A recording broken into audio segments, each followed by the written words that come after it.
Hello, everybody. Welcome to a very special episode of Frame Trap. On this episode, I am joined by Daniel Bloodworth. Hello.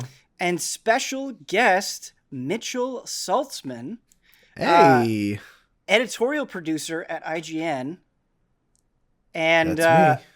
I'm we've had you on Frame Trap before, but I love having you on. I wish I could talk to you more often because I feel like we basically have the same opinion on video games 99% of the time. And I honestly tell people that me and Ben Moore are actually the same person. Yeah. Just living different lives. It feels like that sometimes because I definitely feel like we, both of us play a lot of different types of games, but I feel like the ones that we like love the most or most heavily gravitate to tend to be the same. Your character action games, your fighting games, that sort of thing. And boy, have we got some fighting games to talk about on this episode. I'm excited. That's a big reason why I'm having you on, is we can bounce some fighting game thoughts off of each other, which would be good. But before we get into it, Mitch, I kind of wanted to get your opinion on fighting game tournaments right now, because we've got EVO coming up. It's going to be online only after a year of not having it. And I guess I just kind of wanted to get a temperature gauge from you on how you feel about online tournaments and, how you feel like, because, CAO is going to be in person this year in December, how you kind of feel about in-person events coming back. Super excited for in-person events coming back. It's really the same kind of thrill that I think a lot of people get watching sports. It's the feeling of being there, rooting for your guy or your team, and being excited when they do well and being like distraught when they don't do well. It's that level of hype that you doesn't really transfer over all that much when you're watching it on screen. It does a little bit, but I think you and me both know firsthand what it's like being in the crowd during like a super hype EVO set, like for Dragon Ball FighterZ in 2019. Oh my God. Oh yeah. That chills was just thinking about it. Yeah. Yeah. I didn't even play Dragon Ball FighterZ and that match was amazing. I miss in-person events, but given the state of the world, I'm glad that, online events have been a thing and that we've been able to, still experience the joy of fighting games through the ones that have had good enough netcode to hold these kind of events. Yeah, that's one of the biggest reasons I'm so excited for Strive is just the quality of the connections that I've had in the beta tests and that sort of thing. But I completely agree. I think in person is just a different beast. I think actually a lot of it, putting some thought into it, comes down to the commentators. Like there's the way that the commentators kind of riff off of each other. When you have like delay in a video call, it's just not the same, or you don't get those moments like Tasty Steve grabbing Sajam's arm and Sajam screaming in pain. And so I think that interaction specifically is lost, but I'm very excited that they're coming back. I tried to register for CEO, and everything I wanted to register for, primarily Guilty Gear Strive, was full. It filled up in like 30 minutes. Sonic Fox didn't even get to register for Strive. Really? Holy shit, dude. Well, I told myself, because I was in Vegas this last weekend, I told myself like, oh yeah, registration's opening up, on Sunday. And then I just totally forgot about it. Wiped out from the weekend. But not doing CO, doing EVO for the first time, competing in EVO for the first time. You've competed in EVO before. You competed in 2019, right? Yeah. Was that your first time? That was my very first time. How did it go? Any tips? Because this will be my first time. Tips. I mean, practice up. Yeah. Don't get too scared about it. The lower levels, the pools of these kinds of events. It's such a crapshoot. Yeah. Like the first match I played. I could have won that match within my first 2 weeks of playing Mortal Kombat 11. Like the person I was playing was just kind of there for the experience, just to have fun. And I'm sure there's a lot of aspects like that. And then like on the other side of that, you can go up against Sonic Fox in pools and just, get destroyed. So yeah, and then what was really cool is that after I won that first match, I actually got approached to go on stage, and I got to have my second match on stage. My second match was against Tasty Steve. I think I remember that actually. Yeah. Okay. So for those that don't know, Tasty Steve is like one of the best fighting game commentators out there. He's also really good fighting. He's got so much energy. Himself. Yeah. Yeah. And this was MK that you fought him in? Yeah, I played him in MK. So he doesn't play MK. Yeah. He's a Tekken guy, and he plays a couple other fighting games. He's not super proficient in MK. Yeah. But yeah, it was just really cool. I got to talk to him. I told him that it was like my first time doing it. He told me, just be chill. It's nothing. And we got to play, and I beat him. Man, that was a super awesome memory. I want someone out there to write a salacious internet headline: Mitch from IGN shit talks Tasty Steve on podcast. Yeah. No, I actually met Tasty Steve. I talked to him for like just a very brief second at Evo, and he's just so nice. Like, of course, right? Great dude. Shout outs to Tasty Steve. And then I lost my next two games. So okay, but hey, at least you got one, right? You didn't immediately. I got two. I got 2 wins. Oh, you got 2. Okay, nice. So I went 2 and 2. If you get 3, you move on to like the next set of pools. Mm-hmm. See, that's the thing. Like, doing the matches, I'm not too worried about. Having them streamed is what would freak me out. Yeah. Blood, do you watch any fighting game tournaments ever? You ever get curious and like pop on an Evo or anything like that? Not usually. Yeah, it might be something that like if it's on, and I might pop over if I'm hearing about something, but it's not something that I usually put on my radar. Whenever you do, happen to just glance at, is there like any game that is more interesting for you to watch than others? Not necessarily, but sure. I guess probably Smash, because it's something I've actually played with friends. Mm-hmm. Like I'm not really up to date that much on Street Fighter or Mortal Kombat and where they're at. Mitch, are you entering multiple games this year for? Yeah, I'm gonna do Mortal Kombat 11, and I'm gonna do Guilty Gear. Do you play Katana in Mortal Kombat? Did I remember? I used to. So when I played in 2019, I played Katana. Now I'm using Nightwolf. Oh, nice. Okay, cool. Well, keeping the fighting game train rolling, let's talk about Guilty Gear Strive, which I have not had a ton of time to dump into the release version yet, and online is pretty sparse, as we were talking about before the show. Mm-hmm. But Mitch, you've been able to play some of it, and I think it's pretty fair to say that, like, whether you're excited or nervous for Guilty Gear Strive, like, there is a lot of hype on Strive, or at least like a lot of eyes kind of looking for this. It feels like a pretty monumental fighting game release. How has it been treating you so far? Oh my God, so good. so good. You don't understand, like, Guilty Gear has like kind of been on the outskirts of my fighting game knowledge for a long time. It's always been something that I kind of looked at, and I'm like, man, I really want to hop over the fence and hang out over there where, Soul Bad Guy and Kai Kiska are fighting each other. But it's always been such an intimidating wall to break through. Like, you watch people play Guilty Gear, and it's like hard to even really tell what's happening sometimes. So when, like, I talk about this. Do you find that true for just Guilty Gear specifically, or anime fighters in general? Ooh, good clarification question. It's definitely most anime fighters, because of the fact that they are so fast. Yeah, shit's crazy. There's so many like air dashes. There's so much mobility options. Like the characters have some of the characters have like puppets that they can create. Yeah, and there's just all kinds of really crazy character types, I think, in a lot of anime fighters. So yeah, definitely fair. The mobility in Strive has definitely been toned down in comparison to other Guilty Gear games. Are you finding that more approachable? Like, how has it been?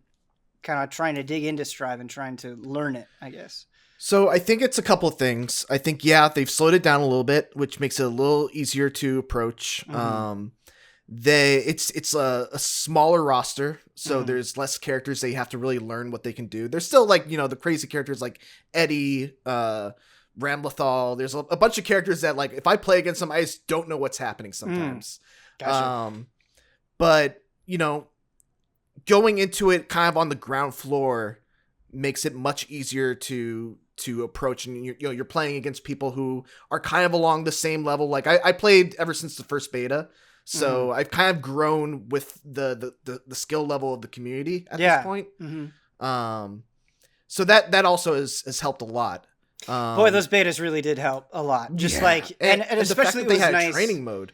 Yes. Oh my God. Absolutely, Mitch. 100%. The other thing that was really nice is in the last beta, you had access to the full launch roster, which is huge.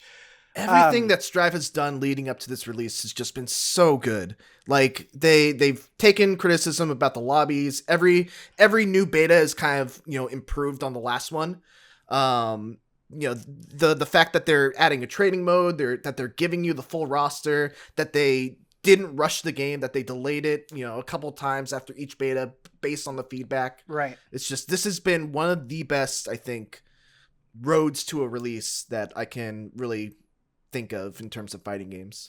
I have not had a chance to put the launch version of the lobbies through its paces, but are you finding that the lobbies have been improved since the beta? Because that's definitely, the biggest complaint I have, and I think one of the biggest complaints, if not the biggest complaint the community has overall. For sure. Yeah, I mean, the big problem that I have with the lobbies, and this is still a problem, is the fact that you can't ignore them. If you want to just play ranked, you have to go through a lobby system. Even if you do training mode matchmaking, if something happens in the matchmaking, if it disconnects, you get put into a lobby, because it's basically, auto putting you into a lobby when you go into training matchmaking. Right. And that's frustrating, because then you're in the lobby, you have to disconnect, you have to go back to training mode. And it's just really frustrating to deal with if all you want to do is just play ranked matches. So that aspect still sucks. I don't know if that's exactly the same as it was in the beta, because I haven't really been able to play much ranked since, no one's really playing. Right. But the big thing that they added is player matches. So now you can basically create a house. You have your own little space, and there's 4 little stations, so you can have up to 8 people playing at a time, 4 matches, and you can completely set the rules there. So you can make it so that people can watch. You can make it so that you can rematch immediately. So all of that basically fixes any of the problems that a lot of people had with like the first few betas, where like you'd play a match and then you'd have to go back to the lobby, you'd have to reconfirm and go back through the whole process of loading. So all that is not an issue anymore. The only issue that I have is the fact that you have to go through the lobbies to basically access any part of online mode. Yeah, my biggest issue with the lobbies in the beta was, like, I understood the basic concept of going to a station, readying up, challenging somebody, that sort of thing. But there would just be times where it wouldn't connect or something wouldn't happen. And it's like, what's going on? And it was just a general feeling of like helplessness and kind of confusion. And it's just like, it just basically it all amounted to like, man, I just want to play a match. Like I shouldn't have to be jumping through these hoops to play a match in the core mode of this game. But I haven't had, I went through the network tutorial and it talked about the lobbies and the house and everything that you were saying, but I haven't actually had a chance to go into a lobby and fight people yet. The thing that I've been, first of all, before I get into that, characters. Who have you tried? Who have you gravitated to? Do you have a main yet? Yeah, I think my main is going to be Giovanna. Oh, nice. Okay. Yeah. I talk about this in the review. Like I've always, in the times that I've tried to play Guilty Gear, I've always kind of struggled to find a character that really gelled with me. Like Kai always seemed a little too basic. Soul, was a little too heavy on like plus, like block string pressure basically is what Soul was all about. And Giovanna is kind of like that too, but she's more straightforward. So I really appreciate having that like really straightforward rushdown character in Giovanna that doesn't rely on setups, doesn't need to set her little ring for when the enemy rises up like Milia does. So I'm really liking Giovanna. I've also taken a liking to Anji.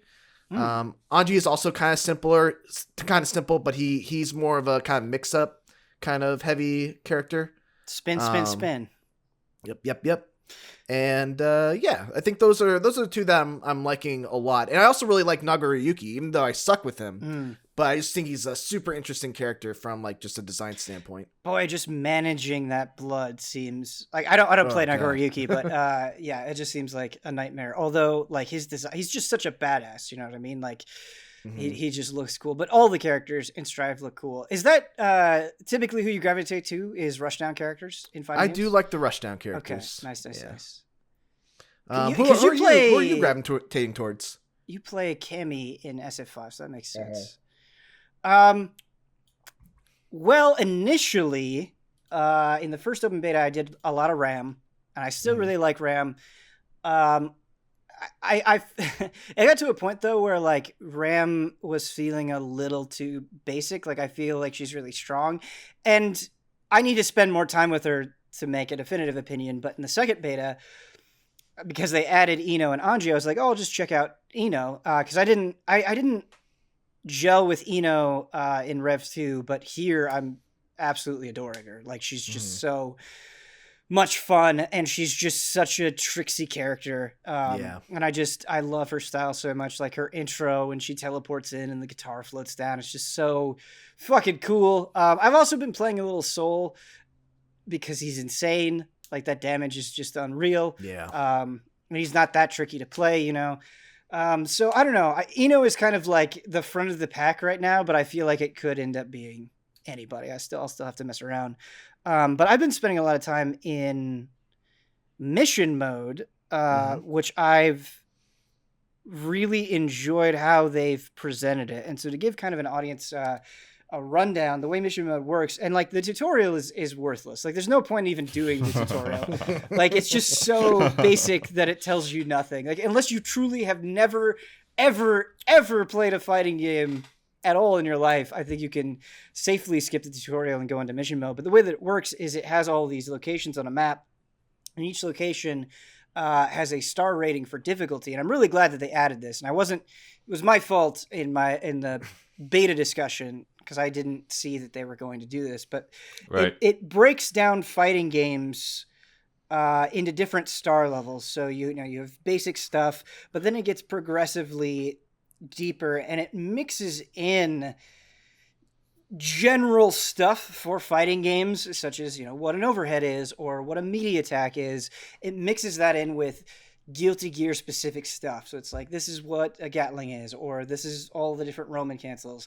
And I'm finding that to be pretty effective. There are some instances where I wish it was like it would elaborate a little bit more on some of these concepts, but I think it's broken them down pretty sufficiently. Have you messed around with it at all, Mitch? Yeah. I think my only real issue with mission mode is like the first two tiers. Some of those missions are just too basic for having to repeat them 5 times in order to move on. Right. Like if the mission is hold forward or tap forward twice to run, I don't need to do that 5 times. Yeah. I don't need to repeat, doing a super jump 5 times in order to move on to the next one. Right. And I guess you can just skip those and you just move on to the next one. But what's nice is that after you complete a mission, it gives you a little tip that kind of contextualizes why what you just did is important. Right. And so I wish there was a way to just, the game to know that I don't need to do this 5 times, but I still want that hint that you're going to give me at the end of it. Right.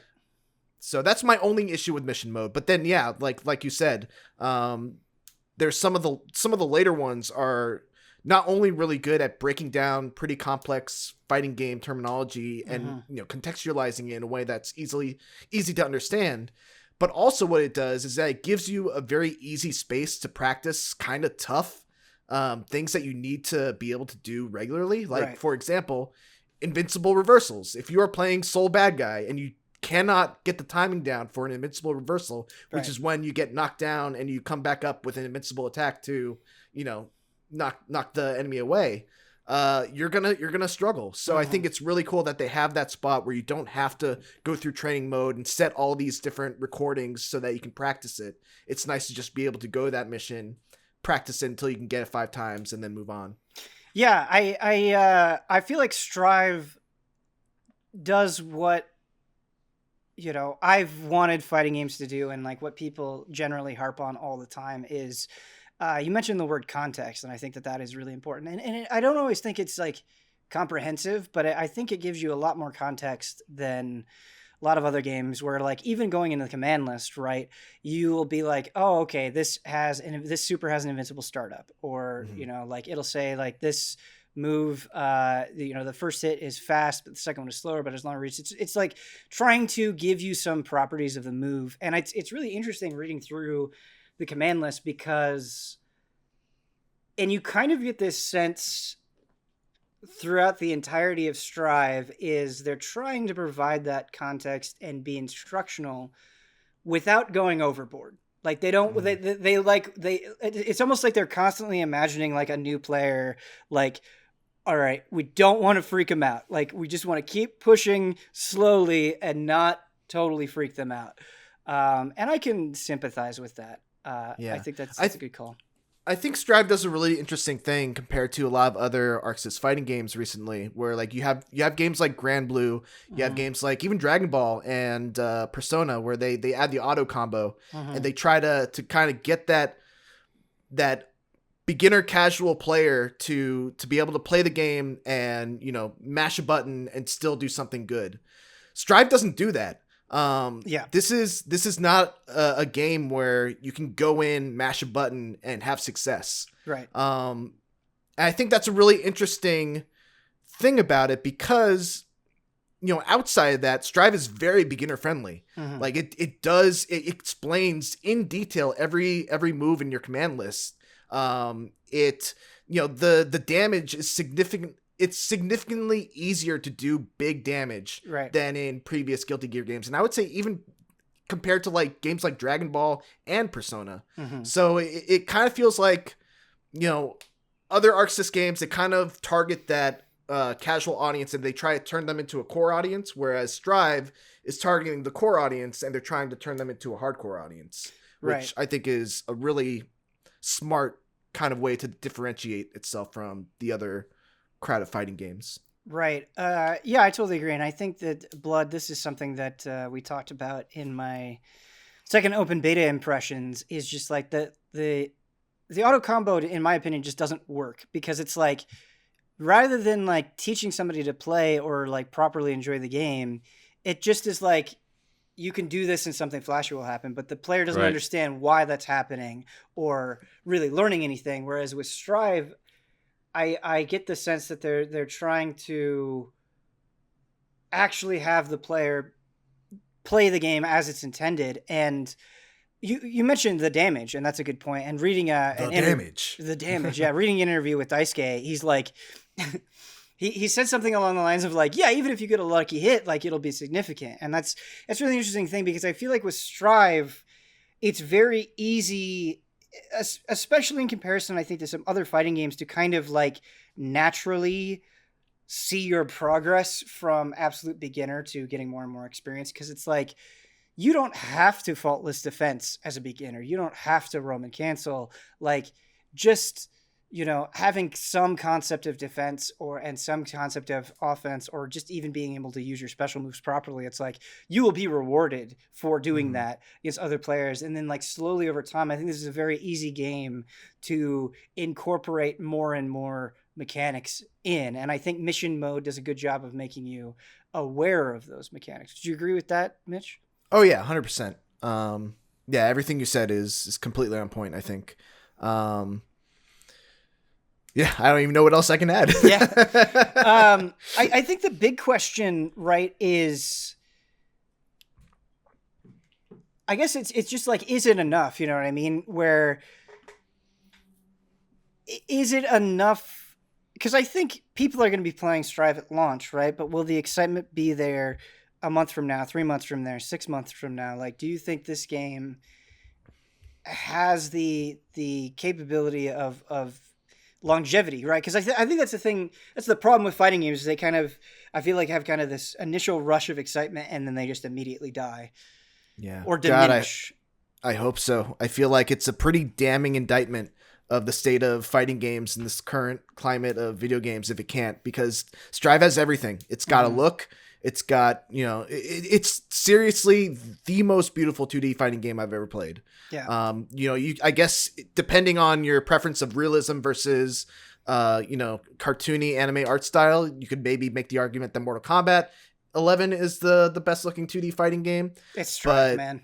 Yeah, it's Strive. Strive just looks so good. So it's got that, visually appealing factor. It's got that, like I said, it doesn't have the casual auto combo thing of bringing in, casuals and turning them into core players, but it contextualizes its mechanics in a way that's very, very smart and should theoretically turn the players who pick it up into like the hardcore fans that continue playing, after launch. So if Strive can't do it, man, I feel like the only answer is Street Fighter or some sort of anime property that like Dragon Ball, My Hero Academia, Jujutsu Kaisen would be really cool. But man, I hope Guilty Gear Strive does well and continues a long life.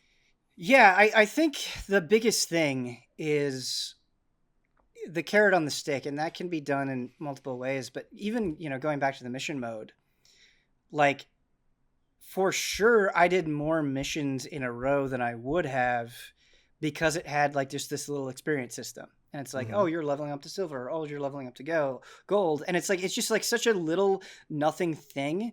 But anything I think that can keep players learning and keep players engaged, I think is really, really good. On top of, based on what I've experienced so far, getting in a match, right? And the quality of the matches, that'll keep you consistent. That'll keep players there just because it's like, oh, it's not a pain in the ass. Like when I'm in a match, I don't have to worry about lag. Like that matters so much. And I also think, I don't know if you agree with this, but like just the idea of ascending the tower is kind of fun. Like just like the distant goal of like trying to get to heaven. Yeah. It is fun. I think my one bummer about it is when you win a match and it bumps you up to the next tier, you don't get to rematch the person that you were playing. Right. Or if you lose against someone, you get bumped down, you don't get that salty run back against the person that just beat you. So that kind of sucks. Yeah, I think that's a good point to bring up. My only counter to that, though, is when you beat somebody and then they fall down and then they disappear and it's like they go down to that's like a level of satisfaction. It's like just a volleyball spike. Like, yeah, it is. Get it's out like of a here. volleyball spike. Yeah. It's good. Yeah. One other thing that I think, to go along with this that we haven't really touched upon is the story mode. I think is pretty good. I've not checked out story mode yet. I need to I need to catch myself up on Guilty Gear lore before. Yeah. Yeah. That's the thing though. It is a catch up kind of thing because if you are not caught up on Guilty Gear lore, and actually I have to thank you because you mentioned Woolie's videos. Shout out to Woolie. If I did not watch those videos, I would have been completely lost in this story mode because it is very much a conclusion, or maybe not a conclusion, but it's kind of everything that the series has been building up towards for the last, however many years, 20, 15 years since Guilty Gear started. And it's, it's good in a really dumb way. Like, I think you just described anime. Yeah. Mm-hmm. Yeah. It is very much anime to the extreme. Yeah. Daisuke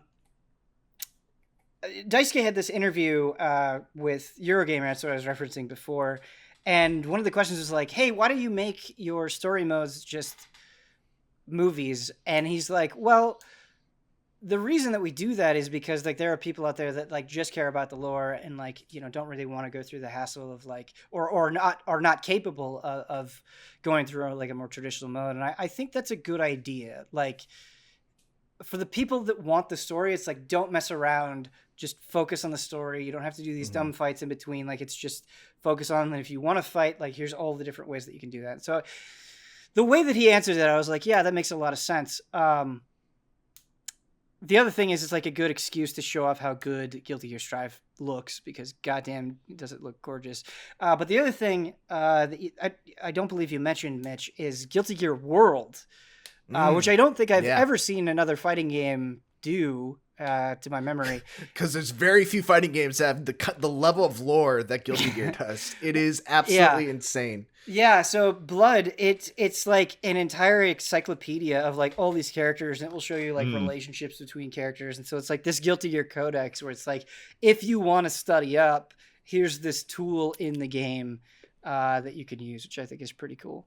There's like 450 entries in the encyclopedia, and it's all broken down into people, places, events. And then on top of that, there's a timeline that goes from 1998 or so all the way to like 2150 something. And then on top of that, there's a correlation chart that maps out everyone's relationship to everyone in every game. It's unbelievable. Oh, man, you mentioned the density of the Guilty Gear lore, and this is not an insult to Wooly, because I think he did a really good job on those videos. But like the lore is just so dense that like watching those Guilty Gear lore videos, I'll hear it and I'll be like, wait, what? And then I'll have to like rewind it a couple of times because like it just gets so insane with just some of the names and that sort of thing, and just dealing with like the United Nations and that man. Yeah. Yeah, it's pretty nuts, but it's fun. It's kind of a fun nuts, which is what I think you were alluding to. But Blood, you sorry, you could not really participate in the Guilty Gear conversation, but what you can participate in and dominate is a game that I don't know anything about, but just sounds exciting based on the name alone, and that is an airport for aliens currently run by dogs. Right. This first popped on my radar in some of the showcases last summer. When I first saw this, I don't know if it was like Day of the Devs or Guerrilla Collective or whatever, somewhere in there, and that giant mash of things was this game where you're walking around an airport and talking to what looked like stock photos of dogs. Yeah, this is so funny because I'm watching a trailer for it right now on Steam, and the environment is like 3D, and then you go and you run into a dog, and it's just this flat, like you said. It's completely flat. Yeah. It always faces you. Yeah.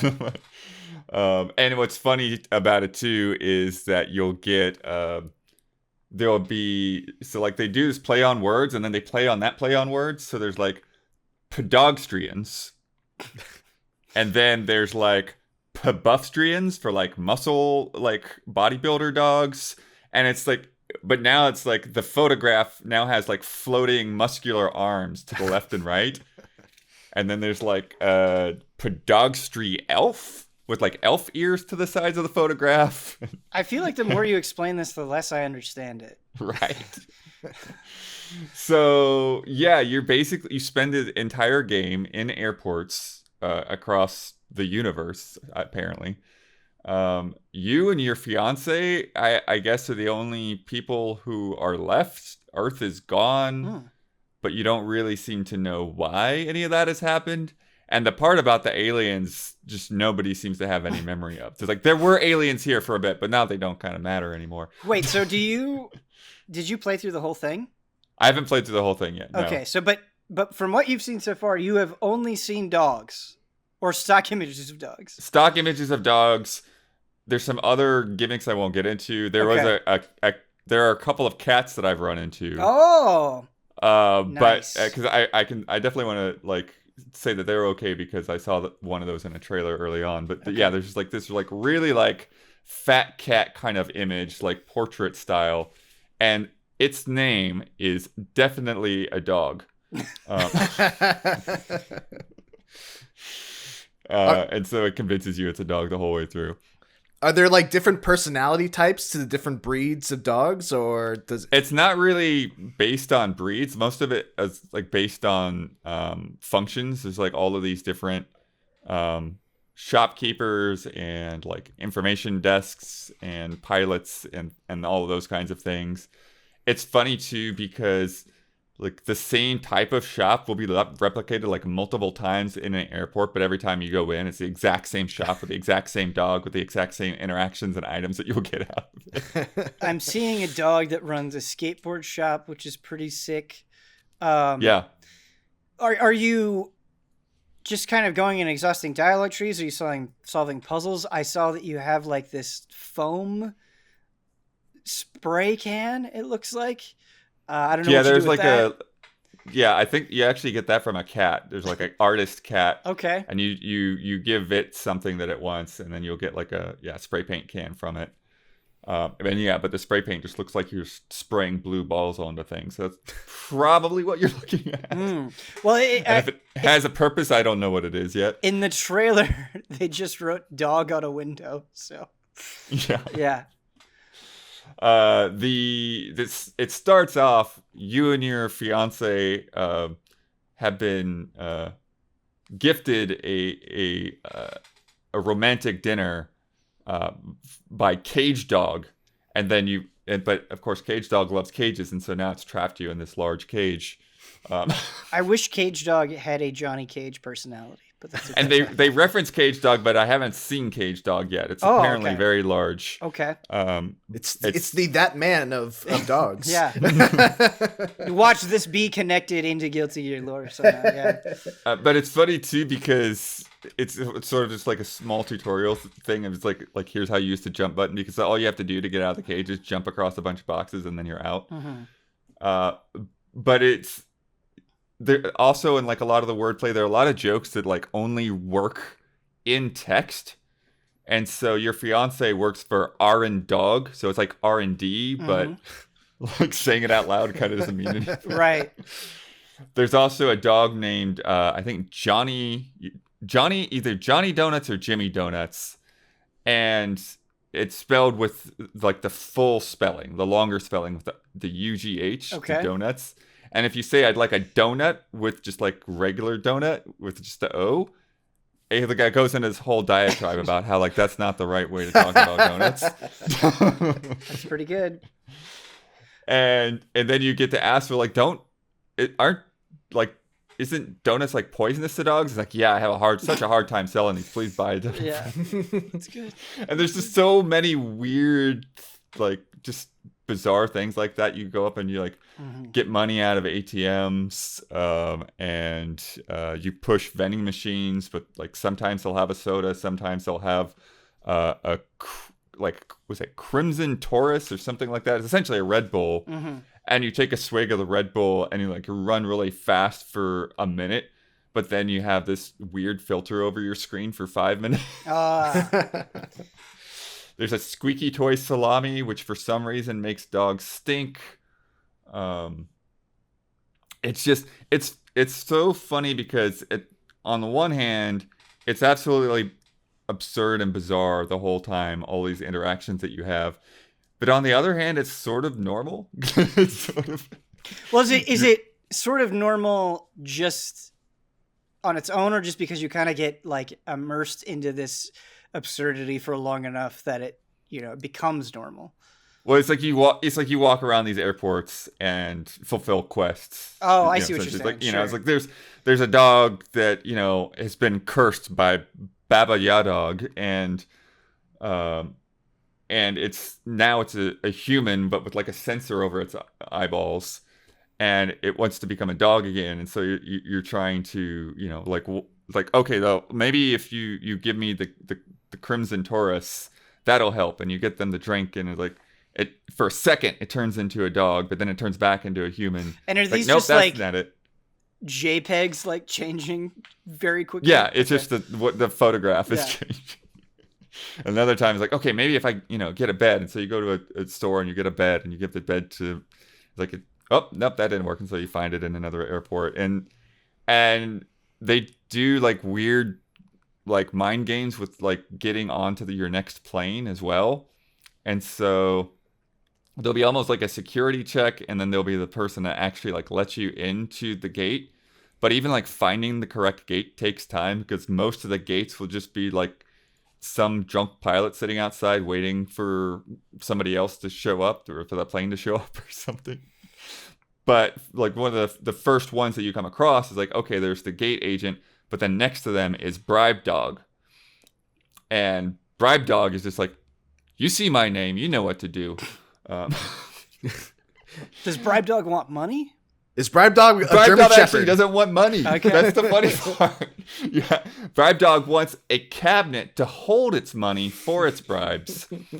And so then you find this store where there's a dog that has hoarded a bunch of cabinets. It's just like, please take a cabinet from me. And so you get the cabinet, and then you take the cabinet to Bribe Dog. And then, but then you try to give the ticket to the agent, and they're like, nope, this isn't the right ticket. And so you have to like try to decipher this like foreign alien language that's been left on all the ticket stations, and then go back to the ticket takers and like, I'm trying to go to this place, specific place like Uranus, or there's like this beach town, or there's Phobos or whatever. Well, now I'm in Uranus, which is like weird because it's like a bunch of concentric circles going down to a black hole. But before that, there was the Marinara Trench.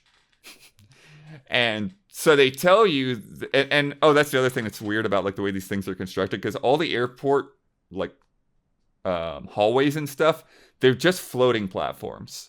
There's no walls. And so you can see the world around you, and then the world beneath you.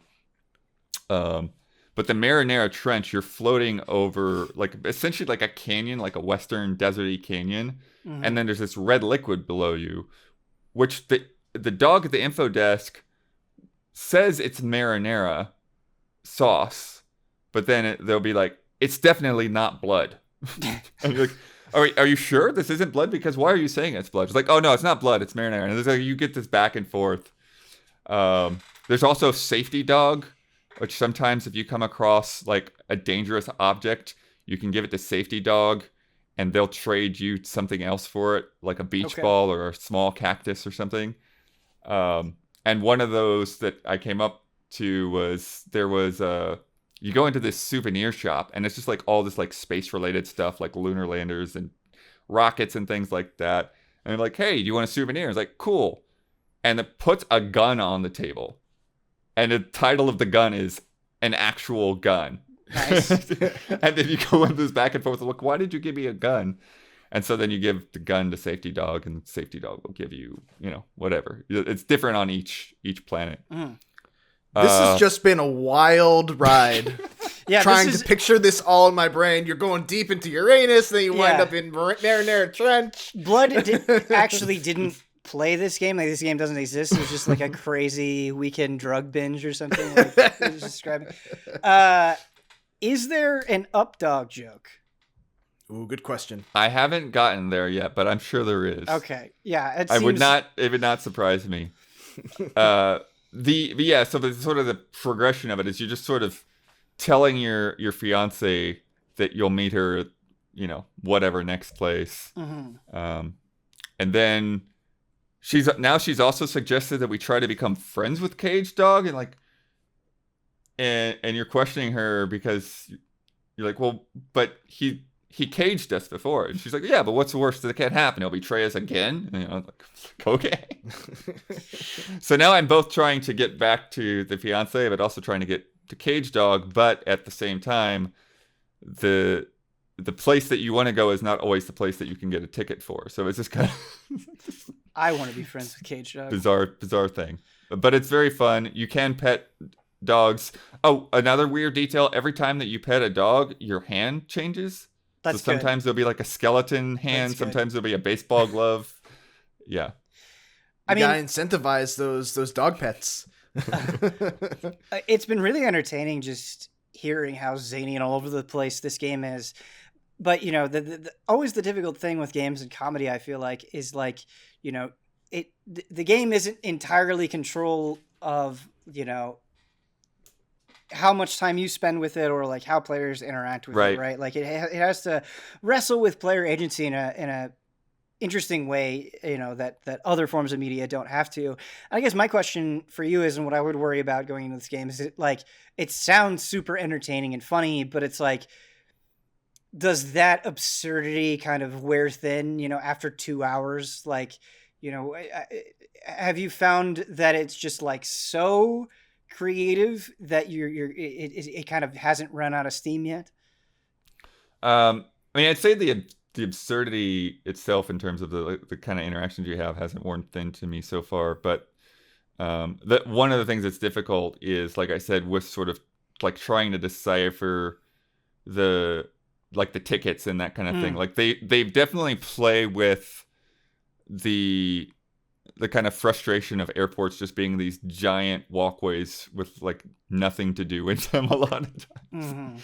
And so there'll be times that you walk up to the gate and they'll be like, oh yeah, this isn't the right ticket. And I thought it was right, but you realize like I've seen now, like there are times where the dog at the ticket desk will intentionally give you the wrong ticket. It's like, oh, I want to go here. And it's like, it'll be to the place that you want to go, but it will be for the wrong gate.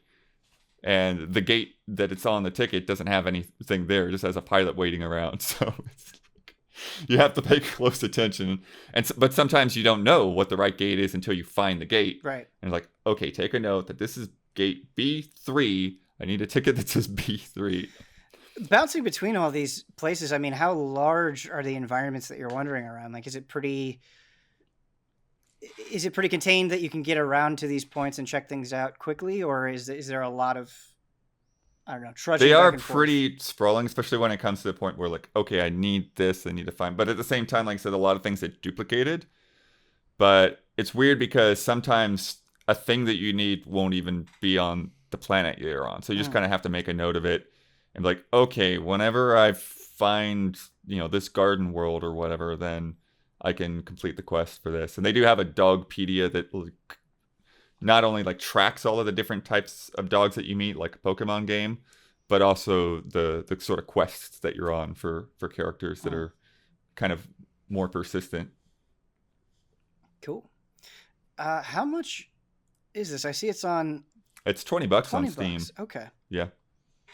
Would you say it's worth $20? It might not be for some people. I think Okay. definitely $20 is like the ceiling that I think you would probably play for this game. This might be like a wish list, wait for a Steam sale kind of game, I think. Yeah, because I played it for about 3 or 4 hours and I've got like 2/3 of the achievements, so I don't think it's like super long.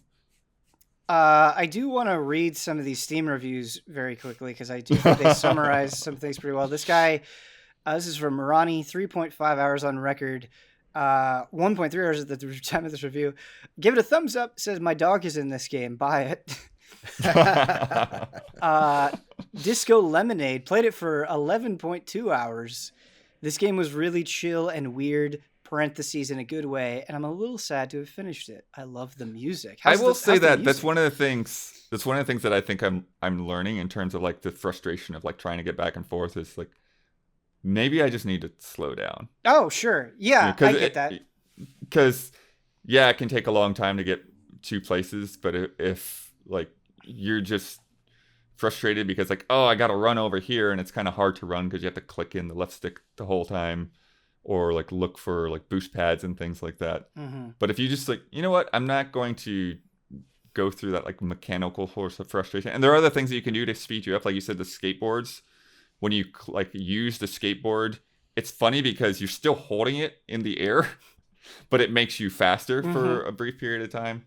So that's another thing. It's just like sometimes you get things like, what does this do? Does it do anything?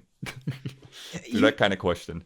You bring up something that I don't think I've ever really thought about before, but like how your own personal rhythm can just not jive with the game. And I think that's why people always have those experiences of like playing a game and not really feeling it or struggling with it, but then they like play it later, sometimes even way later, right. And they come back to it and they're like, oh no, actually I do really like this. And I do just think like your mindset, and I honestly think it also depends on the kinds of games that you're bouncing around, can heavily influence that type of stuff.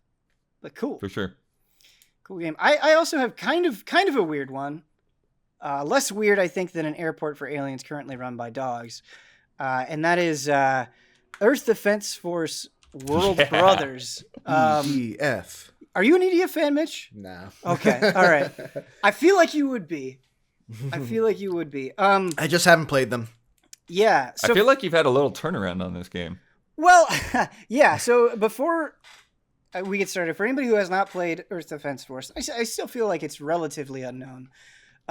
It's very simple. It's a third-person action game, third-person shooter, where you drop into this janky-ass game and you just literally kill hundreds and thousands of bugs forever. Like that's just it's just mission after mission of you killing bugs. And obviously, there's escalation and things change a little bit, but that is the core of the game. Bugs and robots and frogs and that sort of thing. But this is made by Ukes, and I played all of the last Earth Defense Force game that they did, Iron Rain, and by the end of that game, I was just like, this just is not it. Like it didn't hit that sweet spot of being lovably janky that something like Earth Defense Force 5 did hit. It just didn't feel like it quite had the identity of the series down, and it just kind of became boring, and I didn't like the visual style, and it just was a game that didn't gel with me very well. It felt bland in a way that EDF should not be bland. And so when Ukes was like, we're going to do this cool, sort of like 3D dot game Heroes blocky style for this, right? This sort of almost Minecraft-y style for Defense Force. I was like, I don't have faith, I guess, based on my last experience that this is going to work out. But I've been having a lot of fun with it. And I've been having a lot of fun with it because it feels meaningfully different and goofy in a way that doesn't just feel like Earth Defense Force again, but sort of is carrying on the principles of Earth Defense Force, which is to absolutely be as schlocky as possible. And so it's different in World Brothers versus other Earth Defense Force games is you're not going in as like kind of a lone soldier or going in, with you and like a buddy or something. You actually assemble a team of heroes. You've got 4 heroes that you can pick, and they're all like character classes. And that's really interesting because each character can use certain type of weapons, and more importantly than that, each character has their own special ability. So that might just be, like if you're playing the Wing Diver, that means, of course, that you can fly around on a jetpack. Or if you're playing as the Cowboy, they have this cool, like, sort of like shotgun blast attack that sends them backwards. And so, they each kind of have their own specialty, and then they have their own super move that you get by using them and killing things and building up this meter. And that super move can, of course, be like a huge attack. It could heal people, which is really valuable. It might be like a buff that increases reload time. And so I think that the variety of all the characters is pretty interesting. And what's cool is you're very heavily incentivized as you're going through. The way that the game is designed is you're constantly meant to be switching characters. And so you can try to brute force it and just be like, well, I just like this character the best. I'm just going to use one character. You can do that, but reload times are so long that the design is like, okay, use this character in this situation. They're going to run out of ammo. Follow up with this character. And so that way you're kind of like constantly switching and getting a little bit of variety that way, which is really cool. And it's fun in the maps because the way that you get new characters is they'll need to be rescued. And so you'll see like a dot on the map and it's like, go here and rescue them. And sometimes you'll get brand new characters, and sometimes you'll get a character that you already have. But if you get a character that you already have, you'll level them up and they can use more weapons. And so there's like this nice sense of progression there. And the story is just like, I say this as a compliment. It's like as dumb as it could possibly be. because it's like, cube based, the world is like that. Earth has just blown up and it's just fractured.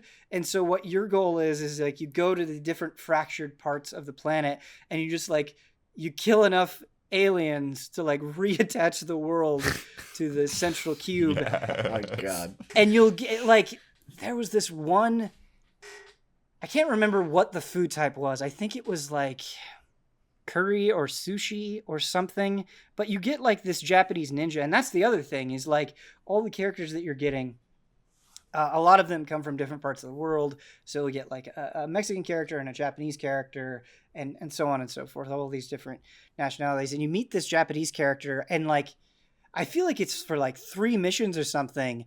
Just the chatter on the radio is like, this Japanese character is talking to them about Japanese food and they're like, let's go get ingredients. And they're just talking about the food as you're sitting there blasting away. And it's just like so dumb and irreverent that I think it kind of has its own charm to it. Would you say that the appeal of these EDF games is similar to the appeal of like a Muso game, but like, you know, from a kind of a ranged combat kind of perspective? Yeah, I would say it's definitely in the same ballpark as a Muso game. I would say, Mitch, that it's even easier to get into than a Muso game. And my experience on that is... So my wife is not like a gamer. Like she'll play games with me and she'll watch, and that's a thing that we constantly do. Every once in a while we'll play a game together, but normally it's just like a little bit too much for her. Like she really struggles with first-person shooters because like the dual analog stick thing is difficult for her. But she got into EDF, right? And like we played all of EDF 5 together. And I think it was like 130 missions. It was an effort, and she was just having a blast the entire time because that's how simple it is, right? It's just like hold down fire and just try to kill as much as you can. In a way, it almost kind of has the same appeal as something like an on-rail shooter, I feel like that level of simplicity, like that point and shoot. But Muso, yeah, because Muso, part of the fun, right, is like you're just killing so many things at once, and that's definitely the case here.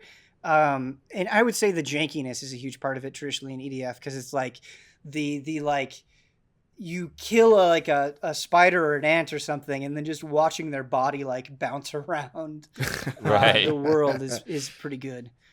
But yeah, I would definitely say in the same ballpark. Same ballpark. Yeah. But it's funny because, I mentioned the simplicity and stuff like that. What kept us going through EDF 5 is there was a really good difficulty curve, and it escalated in a really good way where it was like by the final mission, like we would fail and we would like sit there and strategize with each other like, oh, okay, we have to prioritize this target or let's bring this weapon in. And so like it does have some depth to it that I think really keeps you going. And I would say that's my biggest complaint about World Brothers so far is I don't know how far we're in, like maybe 20 missions, like maybe less than that. And it's just been brain dead easy. And you don't even fight as many things at once as I feel like you do in another EDF game. And I think like the style change and the team change and that all stuff like is keeping it fresh. But I don't know. I feel like kind of no matter what I do, it's pretty easy to just steamroll everything. And I'm hoping that as we get a little later on, some more strategy will come in because I would say that right now anyway, that's kind of the one thing holding it back. But Mitch, I don't know if you like cheesy horror movies or whatever, but like EDF is the perfect way that I describe it. Like if you're going to invite a friend over and you just want to like shoot the shit and like have a beer or something, like that's it. Like that's the perfect game. Yeah. I got you. Because you don't have to pay attention to the dialogue. You don't have to pay attention to anything. Like it's great. So. I mean, like having very little knowledge of the series, I've always kind of envisioned it as Starship Troopers, the video game. Yeah, totally. Yeah, it is definitely going for Starship Troopers. I wouldn't even say it's as smart as Starship Troopers, but yes, I think that is a good comparison for sure. Mm-hmm. But yeah, I've been playing these games since, 2077 on the Xbox 360, and I'm still not sick of them. So yeah, it's a good time. It's a good time. Yeah, you brought it up, and it made me think of Muso games. And actually, like one thing that I completely forgot about when you asked me if I had anything to bring to Frame Trap, I completely forgot about the fact that I did a preview for Samurai Warriors 5. Yeah, I'm jealous that you got to do that preview because I'm looking forward to that game. How did that treat you? Good. So like one of the things I talked about in the preview is that like it's funny because the last time I was on Frame Trap, I actually talked about Pirate Warriors 4. Yep. And Pirate Warriors 4 was my very first Muso game that I ever like really got into. And so like I was interested in Samurai Warriors 5 to see if I would still be a fan without One Piece being attached to it. Right, and I think that's a good question. Yeah. Yeah. And yeah, it turns out, yeah, it's still fun. It's. I think I was too harsh in my judgment of the Muso genre in terms of just like calling him like a mindless button masher. Because like, yeah, there is that element of just, going into a giant string of dudes and just pressing XXY, XXY, XXY. Yeah. But what I didn't realize is that, every permutation of that combo, of that XXY, XXXY combo, does a different thing. Right. So exactly. like you might hit X 3 times and then you press Y and it's this giant sweeping attack that takes out a bunch of, trash enemies in a single slash. You might have an attack that does a stunning attack that's more focused on just one enemy. You might have something that knocks him into the air and allows you to do an air combo and like, just go across the whole map, sweeping enemies up into your little vortex of death. Right. And that aspect of it is really fun. It's not so much about just surviving. Right. It's about like seeing how long you can keep this combo going and how many enemies you can sweep up. And like you can get crazy with it. Like in my short preview, I had like a 15,000 hit combo going. Yeah. Mitch, I'm so glad that I have you on because like this is a drum I feel like I beat pretty regularly where like I feel like most people dismiss Muso games out of hand and they just don't understand them. And I think part of that is I think it kind of depends on the type of player that you are, where it's like, okay, if you're like a story focused player, yeah, you're not going to like Muso games. Like it's not why you play them. It's very hard to even follow what's happening in the story when you're, right. doing a 15,000 hit combo and there's conversations happening in Japanese that you can't understand. That's actually, it's funny because there's a similar problem with EDF where it's like you're shooting and all this craziness is happening and like they're talking on the radio or whatever. Yes, totally. It's hard to pay attention. But, again, kind of mentioning like if you're the type of person that enjoys fighting games, right, or you enjoy character action games, if you just have like some sort of sense of, oh, I wonder what this does, or I wonder what this character does, or I wonder if like,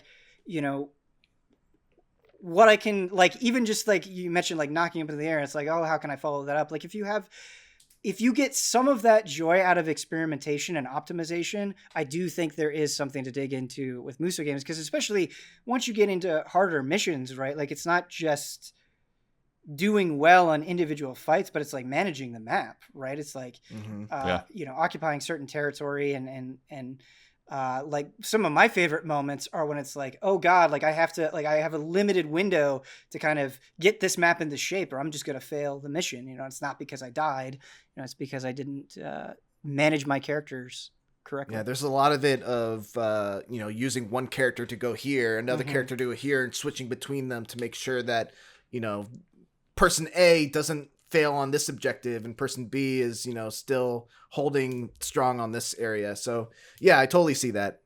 Even not having gotten super deep into it, like that was starting to become apparent, even towards like the end of chapter 2, which is basically the length of my preview. Yeah. And with the preview, it's always like, you don't have disclaimer, you don't have full knowledge of the game, yada, yada, yada.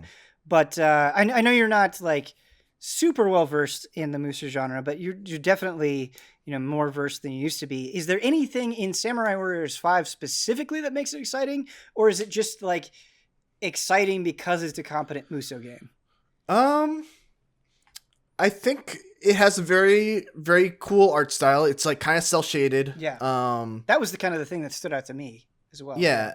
And even though I'm not like, super following the story super closely, the cut, like when you're not in an actual battle and there's cutscenes happening and it's going through the story of Nobunaga and, his rise to power, it's pretty interesting. Oh, cool. Cool. In a very anime kind of inspired tale of, Oda Nobunaga. Yeah.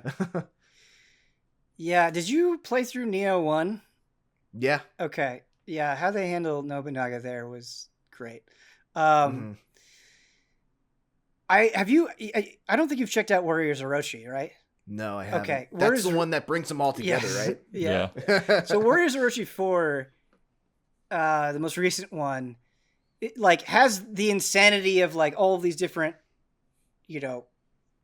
warriors combining, but then it also just throws Greek gods in there, and it's just like why? It's just like super awesomely stupid. So at some point, you should check Ryu it out Hayabusa in that? Yeah, Ryu Hayabusa's in Warriors Orochi. I don't know if he's in 4. He's definitely in 3 Ultimate. 3 Ultimate had a lot of other Koei Techno characters that weren't necessarily Warriors characters. I don't know if he's in 4. I'll have to double check that, but yeah. Mitch, we have a segment on the show called The Sizzle, warming us up for the HOTTAKE. And of course, as our special guest, I wanted The Sizzle to focus on you. And Blood, feel free to jump in if you've got an opinion on this. But The Sizzle, I want you to bring the heat. I want you to like really dig in there and give me a hard opinion. What is the most disappointing fighting game of the last generation? To you. Forget everybody else. It's tough, man. I like so many of them. Mm-hmm. And okay, here's the thing. I'm gonna make some people mad. Make them mad. That's the whole point. But like almost unfairly, because this game has gotten better, substantially since I actually reviewed it. Power Rangers Battle for the Grid. Oh, okay. Is a game that I was actually really excited for. It took like a really popular Marvel vs. Capcom 2-player. I think his name was Clockwork, who I like always followed for Strider combos. Mm-hmm. He was a big part of the gameplay team for Power Rangers. And so like I was like, oh man, with that pedigree and how like cool this game looks, this game is gonna be pretty awesome. Mm-hmm. And I played it for review, and it was like fundamentally a really good fighting game. Mm-hmm. There was just nothing around it. There was no story mode, like 6 characters, no voice acting. The combos, even though they felt good, they looked janky. Yeah. And so that was really disappointing to me. I think I ended up giving it like a 6. And I know that it's gotten better. They've added voice acting. They've added story mode. They've added a ton of new characters. And so it's a game that I really want to check out again. But I think that's the one that kind of comes to mind as far as like a fighter that in the last 5 or so years that has been kind of disappointing to me. Mitch, that is so interesting and super not what I expected you to pick, because I had a very different experience with Battle for the Grid where I wasn't looking forward to it at all. Like, I hadn't followed Power Rangers since I was a kid. I mean, I loved it as a kid, but I've been off of it for so long that like. So it pleasantly surprised you then? Well, the IP. Hold on, the IP, just didn't mean that much to me, right? Whereas like Dragon Ball FighterZ, it was like, okay, I gotta fucking check this out immediately, right? Like, yeah, so I just kind of put off playing it, and I would have people message me every so often. They're like, you gotta check it out, it's awesome.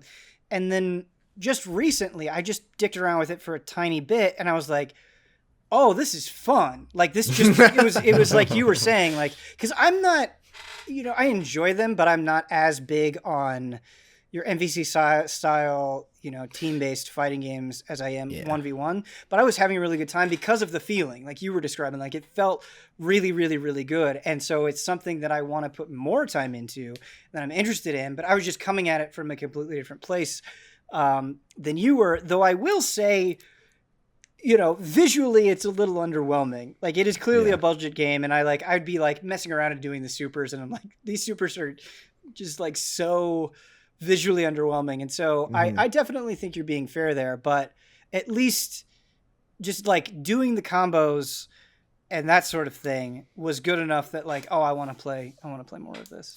I'm going to take it back because I now know what you expected me to say, and I'm going to say that Marvel vs. Capcom Infinite. Oh, no, that's not what I mean. I didn't really have an expectation, okay. I guess. But that's fair, right? Yeah.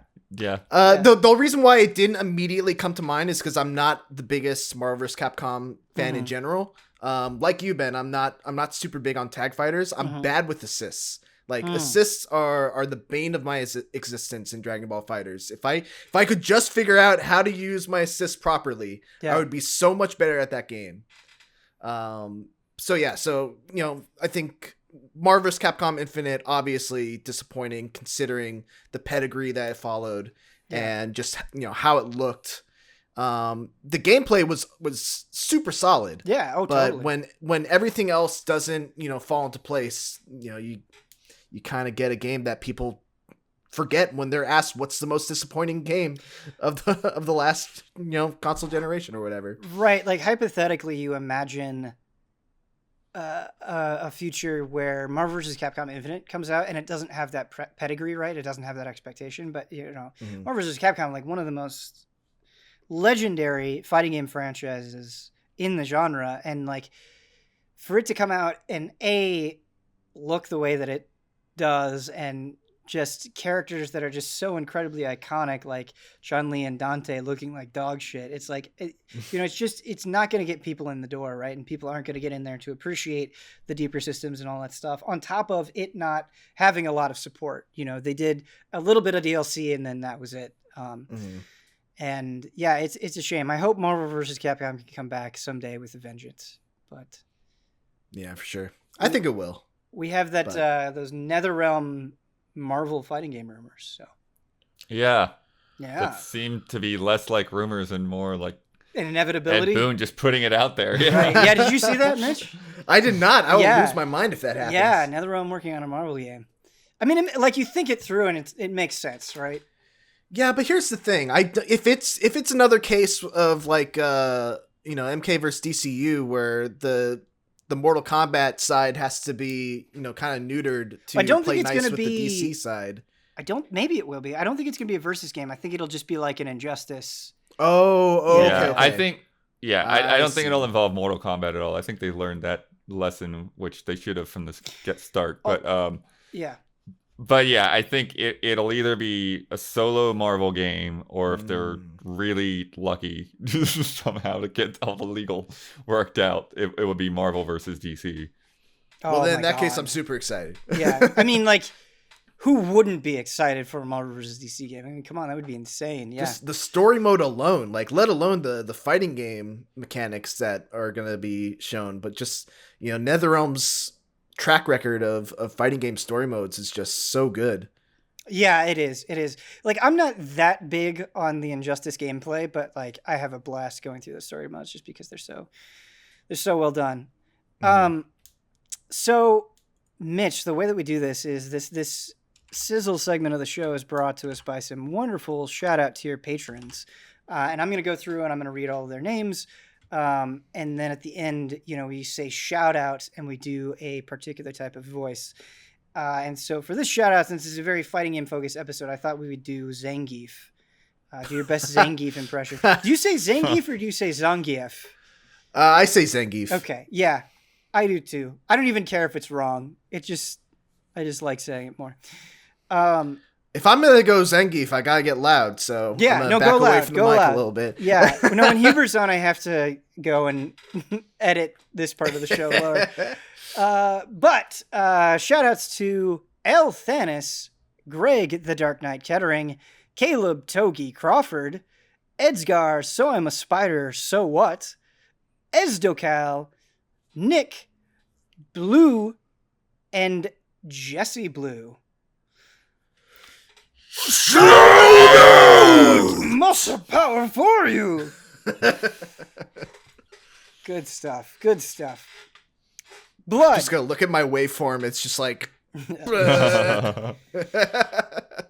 gonna be a blast. Mine is just a wall of sound as well.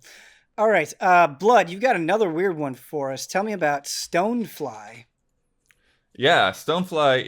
It's from the guys that did Creature in the Well, from that team. I think Flight School Studio is the name of it. Interesting. I didn't know that, but now that you say that, it does look stylistically kind of similar to Creature. Yeah, there's definitely a visual style to it that is not exactly the same, but similar. There's kind of like a filter that does like kind of like a sketch effect on texture work and stuff like that.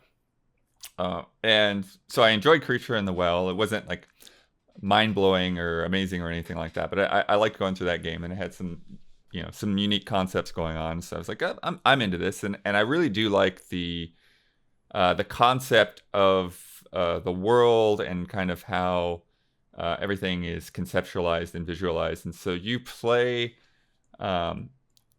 basically in this place where all the people are tiny, and everyone just lives on these gigantic trees and brambles, and there's huge bugs everywhere, and you pilot like these bug inspired mechs.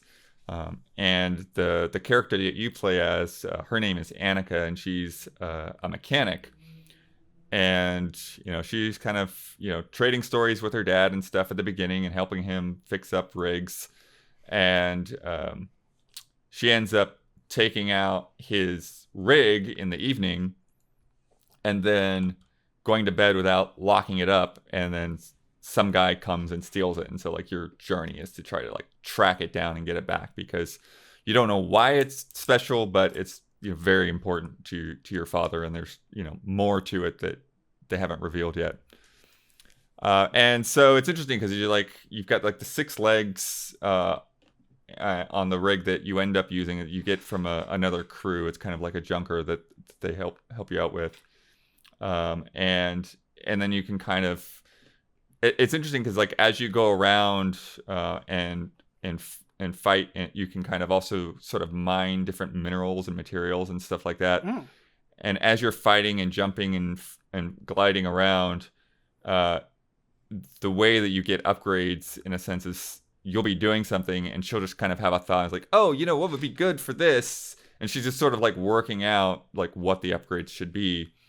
And then if you have the materials, then you can build different things, or you can shop and get certain parts that you need for different things like that.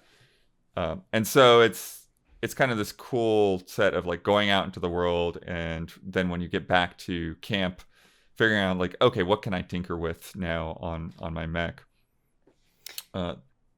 Visually, it just looks so striking, and it's cool because like watching footage of it, it seems like just your mech moves in such a distinct way that would kind of separate it from other games, but it almost seems like a blending of genres. Like it kind of seems like this isometric action game sort of like mixed with a shmup.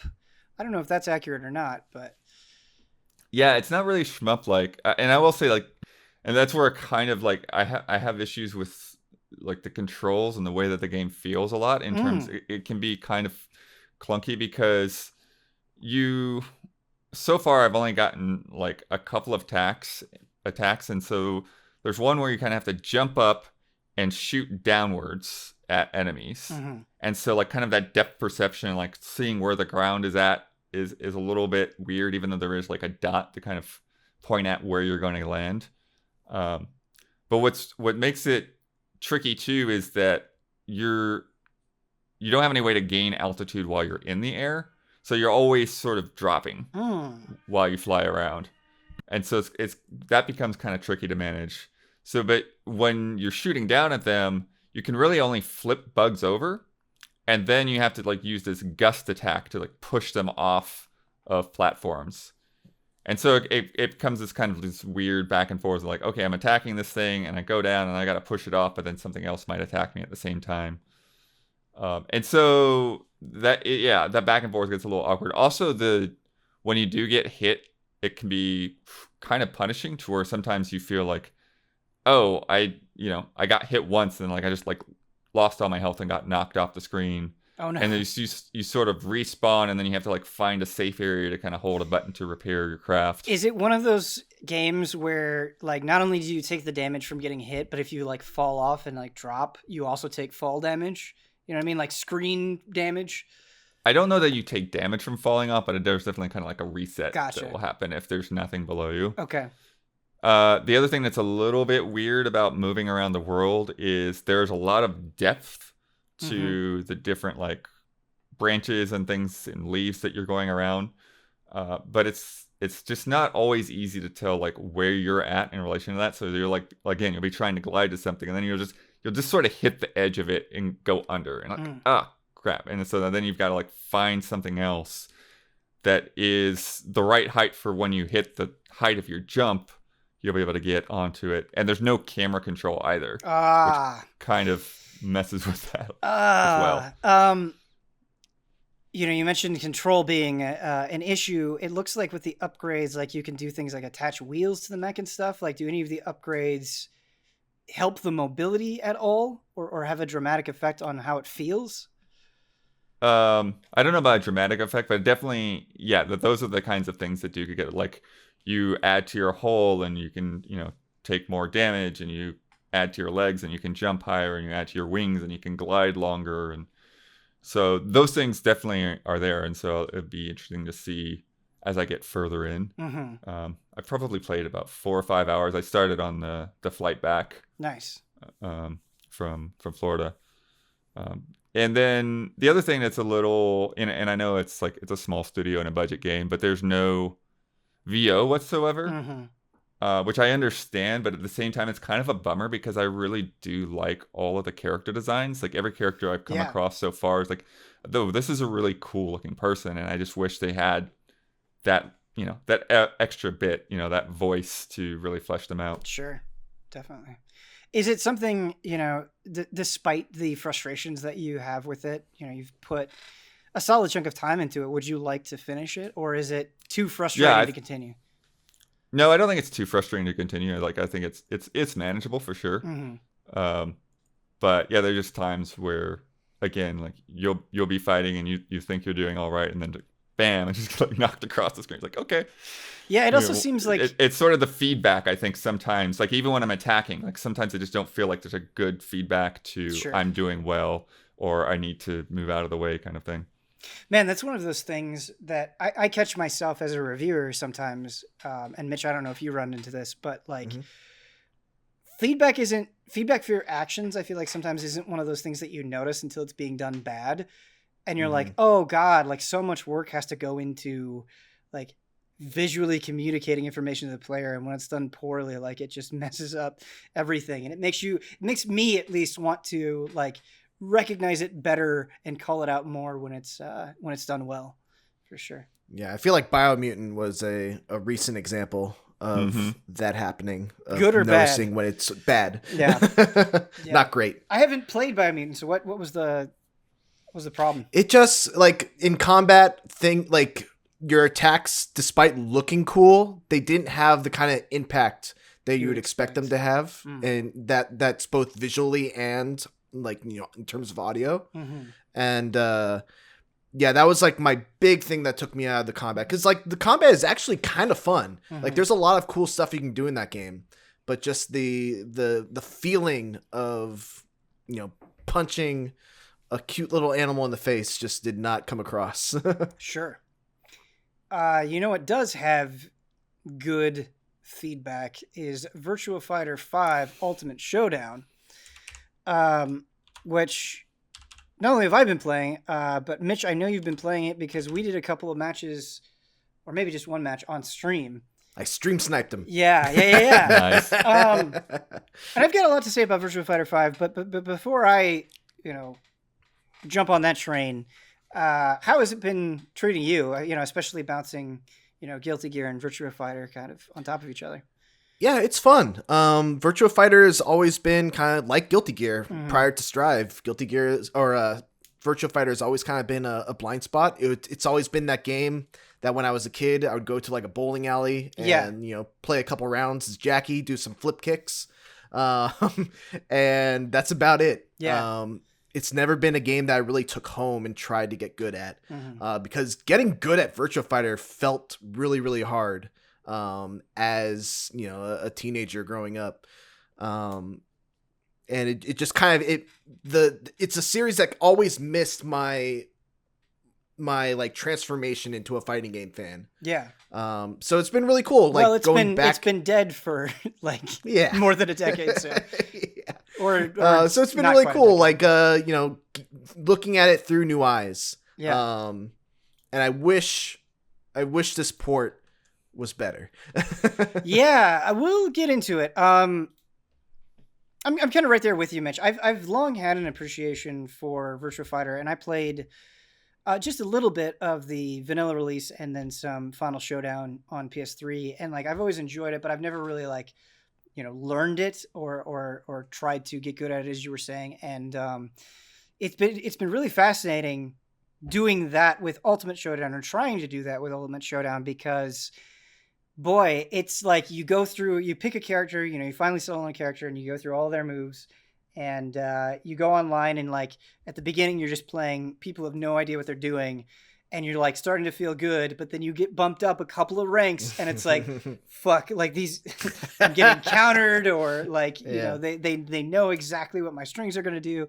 And you just hit kind of a wall. But I have had a good time learning it. And I think if Strive wasn't right here on top of it, I would play a lot more of it, because I am having a good time. But yeah, man, goddamn, I wish it was a better, higher effort port, I guess. And to be clear, it looks good. Like the RGG engine for this game looks fantastic.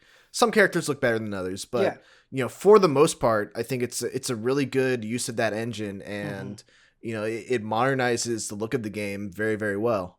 But yeah, I'm sure you were going to talk about the online stuff. Mitch, it was one of those things, right? Because I've had plenty of rants about how shitty the Guilty Gear lobbies are, and how like just like, why would anybody do this way?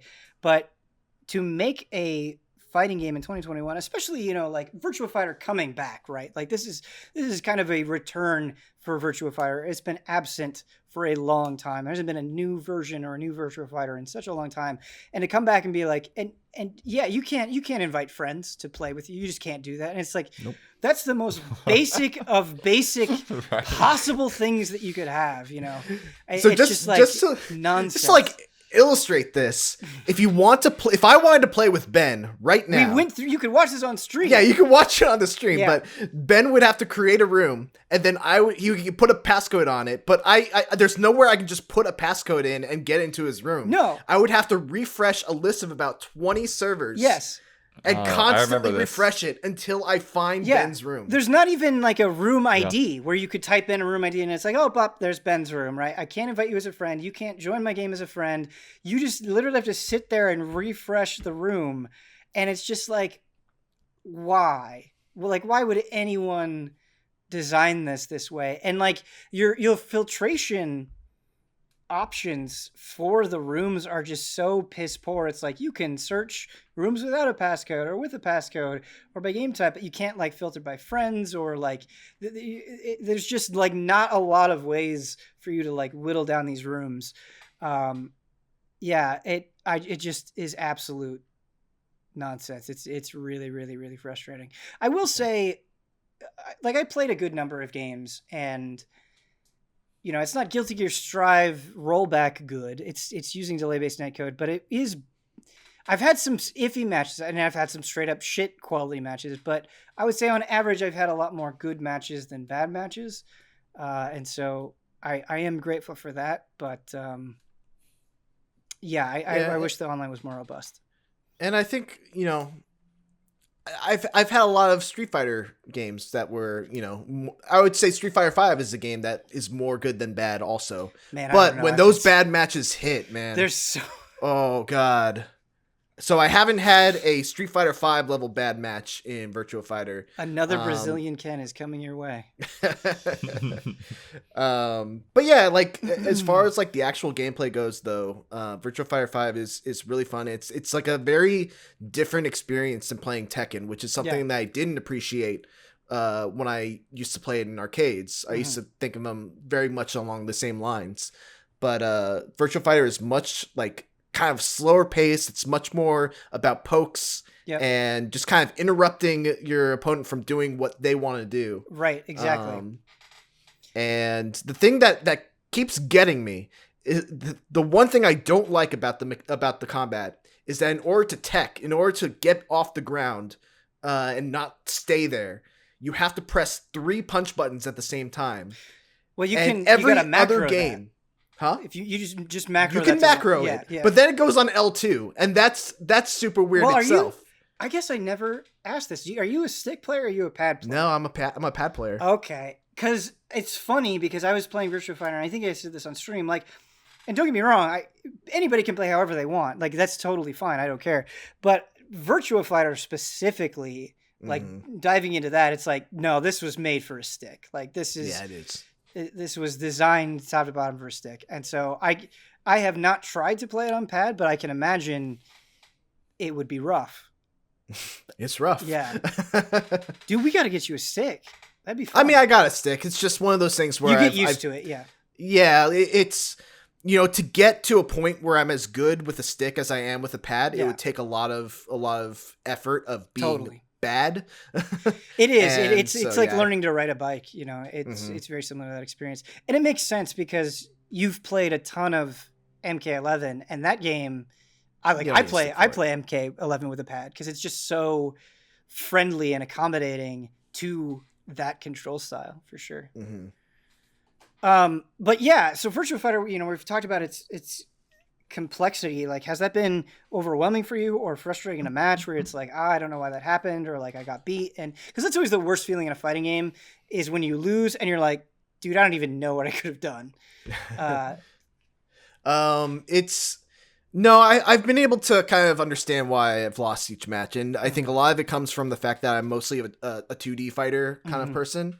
And even when I'm not playing 2D fighters, it's like, you know, Soul Calibur. And Soul Calibur is very different than like Tekken. The big thing that is hard to wrap my brain around is that, you know, when you play a 2D fighter, you're conditioned to default to blocking low. Right. Yep. And in Virtua Fighter and in Tekken, if you block low, you are giving your opponent a free win. If you default to blocking low, you're giving your opponent a free win because the only thing that lows block is low. You will get blown up by mid attacks, and those are like the really dangerous attacks. Yeah, you'll get launched. I was going to say something. It's probably less of a big deal for you because you play a lot of MK, but I still have to get used to like a block button. Yeah, that's always weird for me. And I play a lot more 2D games than I do 3D games, and so even like like I'll get through so many matches. It'll be like, okay, I got to remember like to sidestep it, incorporate sidestepping into my game, you know, because I'm so used to being locked on a 2D plane. It's just natural to me. But you mentioned the rhythm being different from Tekken, and it totally is. Like, you can certainly make comparisons between Tekken and Virtua Fighter, but it is definitely its own beast in a way where it's like, I feel like Virtua Fighter really has a place. Like, there's just for sure this kind of cool, distinct rhythm to it, and just sort of the way everything works and all of the systems.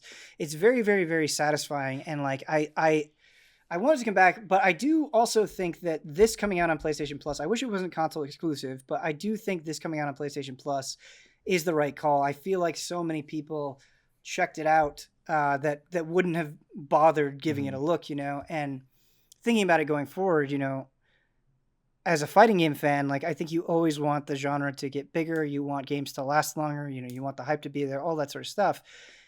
I feel like PlayStation Plus / Game Pass / free to play or whatever it is like the future. Like, it should be. I don't think these games coming out at full price and then having multiple season passes on top of it is going to grow the audience. I mean, what do you think about that, Mitch?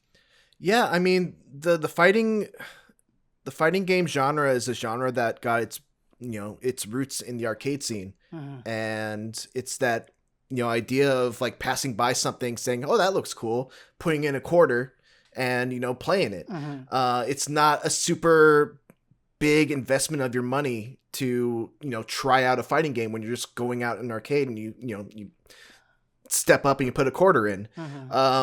The move to consoles has made it where it's a much more bigger investment for people that may be interested in the genre, but not to the point where they want to, you know, devote all this time into training mode and all that stuff. So I think you are right in that if there's a fighting game that's on Game Pass or PlayStation Plus and it's free to download, people are much more willing to, you know, take a look at it and invest some extra time because they haven't already invested, you know, or they're more willing to take a chance on something that they might not like and invest time into it, is what I'm trying to say. Yeah, totally. And it's funny because I think Killer Instinct had the right idea.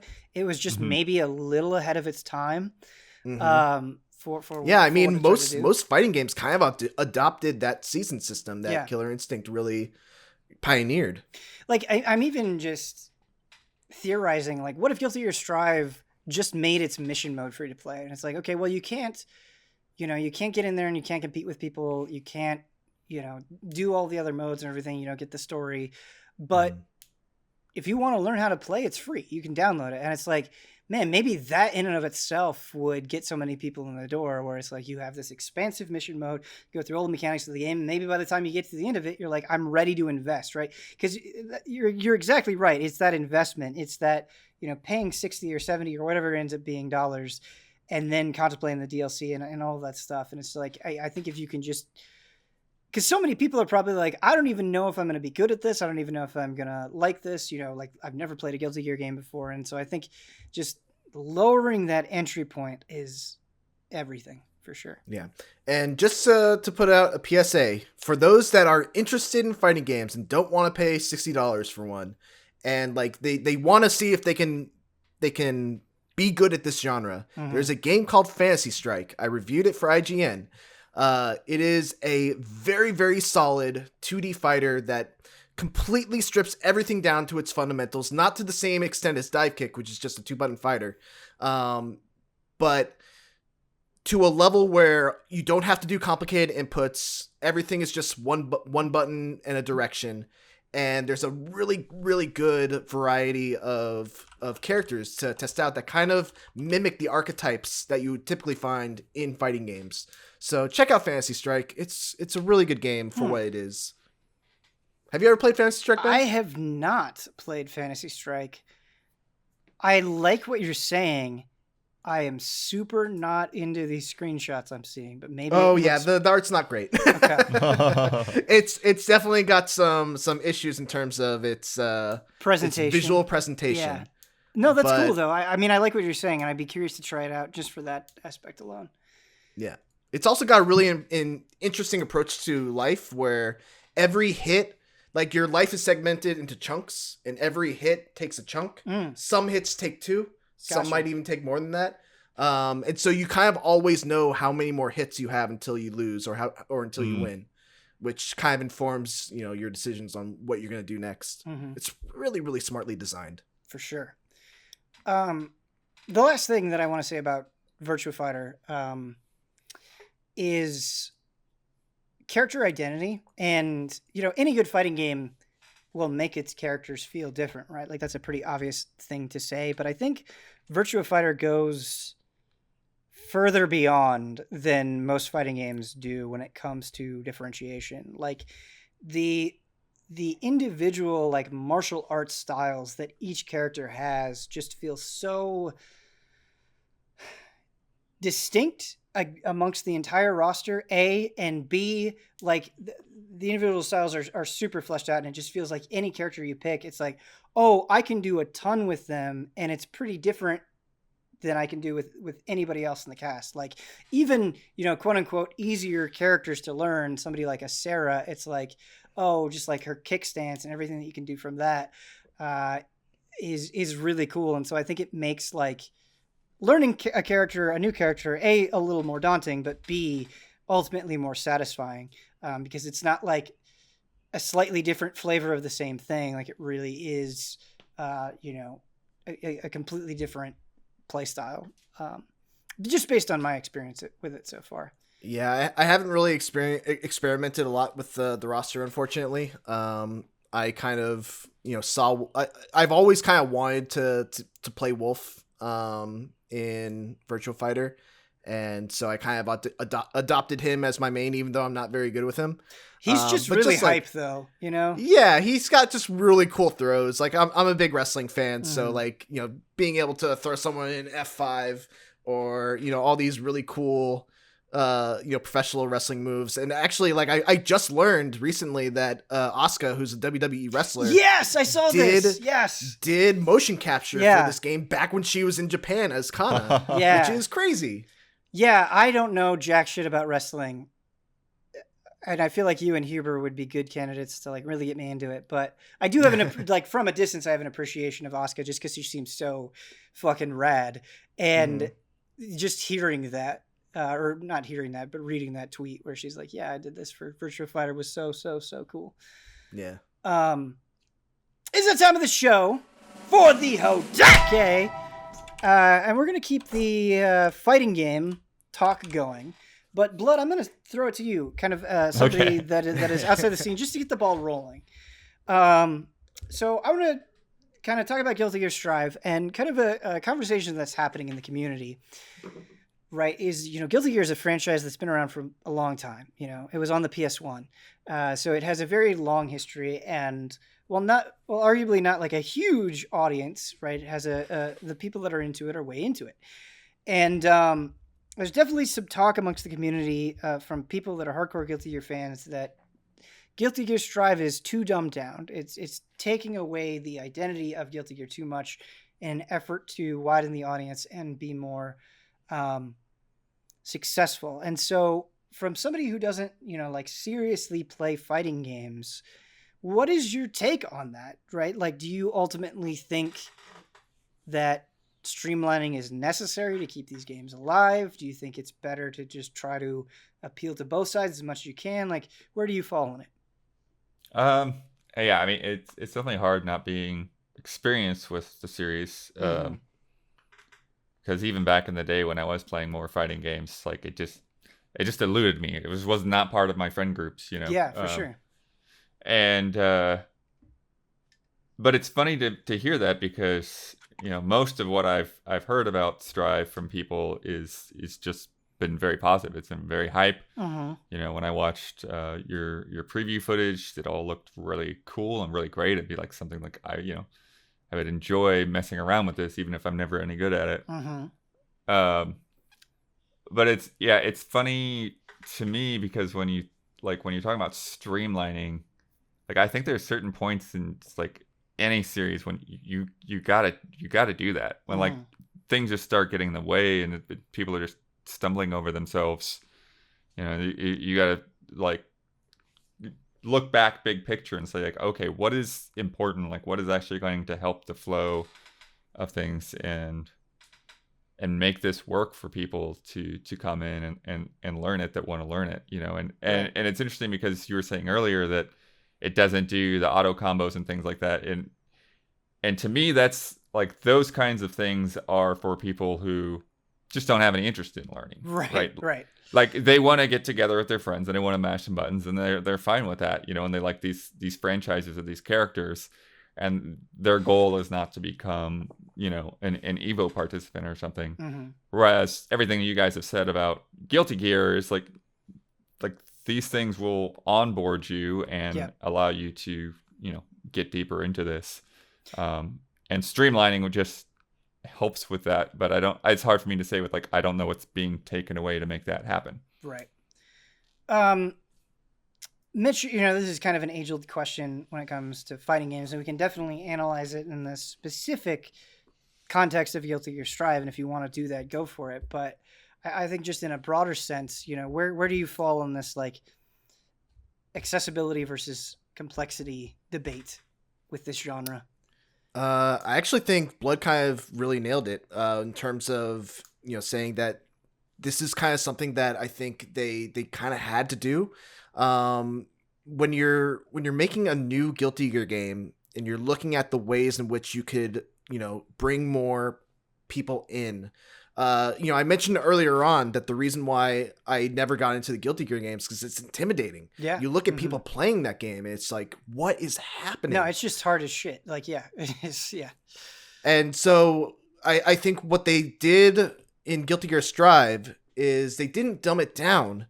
They just reduced some of the executional barrier that kind of maybe scared people off. I am like firmly confident that Blood, if you tried to play Guilty Gear Strive and you had me and Ben coaching you, you could do a half health damage combo within, a day of playing. Dude, I feel like you can do anything in Guilty Gear Strive and get half health. Like it's not that difficult to pull off big damage combos in this game. Yeah.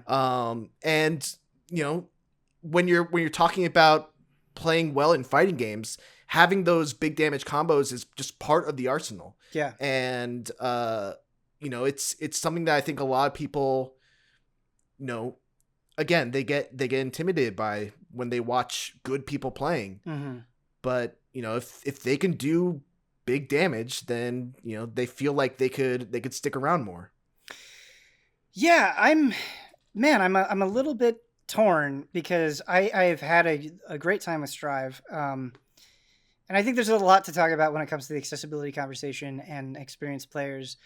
But I also think people have a point, because I was dipping into some Accent Core plus R, just messing around, and like it's like, oh man, like everything goes into everything, and it's like Soul's Wild Throw will bounce them off the ground, and you can do a crazy combo, and it's just so much different in Strive, like just the pace of everything and what goes into what is just so different. That's not necessarily the wrong decision, but I can see like getting attached to a certain identity and then being disappointed when it changes. But it's so hard, I think, to filter the conversation that's happening, because I saw somebody say something and I didn't realize it until they said it, but I was like, oh yeah, they're totally right. Like when Street Fighter 4 came out, like people were like, oh, it's, Third Strike's so much better, blah, blah, blah. And then like when Street Fighter 5 came out, people were like, oh man, Street Fighter 4 was so much more complicated, it was so much better. And like, I do think there is some of that where it's like, if you get really attached to these games, right? Or it's like your introduction to fighting games or your introduction to taking fighting games seriously, like change is just hard, right? Like, because fighting games take a level of dedication that if you really want to invest in them, like it's a big investment. And so I can imagine change just being difficult for change's sake, but that doesn't necessarily mean it's the wrong move for a game. And I have nothing but sympathy for these developers, because it's like almost an impossible nut to crack. Like wherever you fall, like you're gonna piss somebody off, right? Like it's difficult. Yeah. And what was I gonna say? I had it. Blood, were you gonna say something?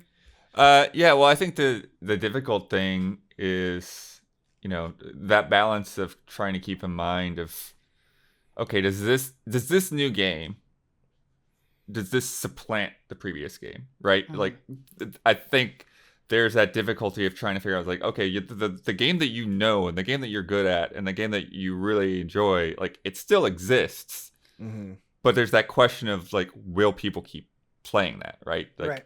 Is Street Fighter 5, it's just gonna, everyone from Street Fighter 4 is gonna move into 5. Well, I mean, it's good or not, you know, it's Blood. It's a really interesting thing that you bring up, just because on a professional level, it was like, even if some pros didn't like it, it was like Capcom was going all in on Street Fighter 5, and it's like the Capcom Pro Tour, like they're not playing Street Fighter 4, they're playing Street Fighter 5, and so I do think, in some ways, like, if this is your living playing these games, like you do, if you're known for a series, I think you are kind of forced into moving on to the next entry, and not just with Street Fighter, with any of them. But to that point though, like what's really cool about this current age of the internet and video games and Discord is that all of these games, Xrd, Smash Brothers Melee, they all have thriving communities. Maybe not, some may be more thriving than others, but you can easily find a community of people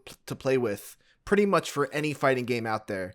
If you look into the Discord servers, like I'm part of a Guilty Gear server. There were people playing Xrd today. Yeah, like there was a bunch of people in a voice chat playing this game that they love, and that game's not going to go away just because Strive exists. Right.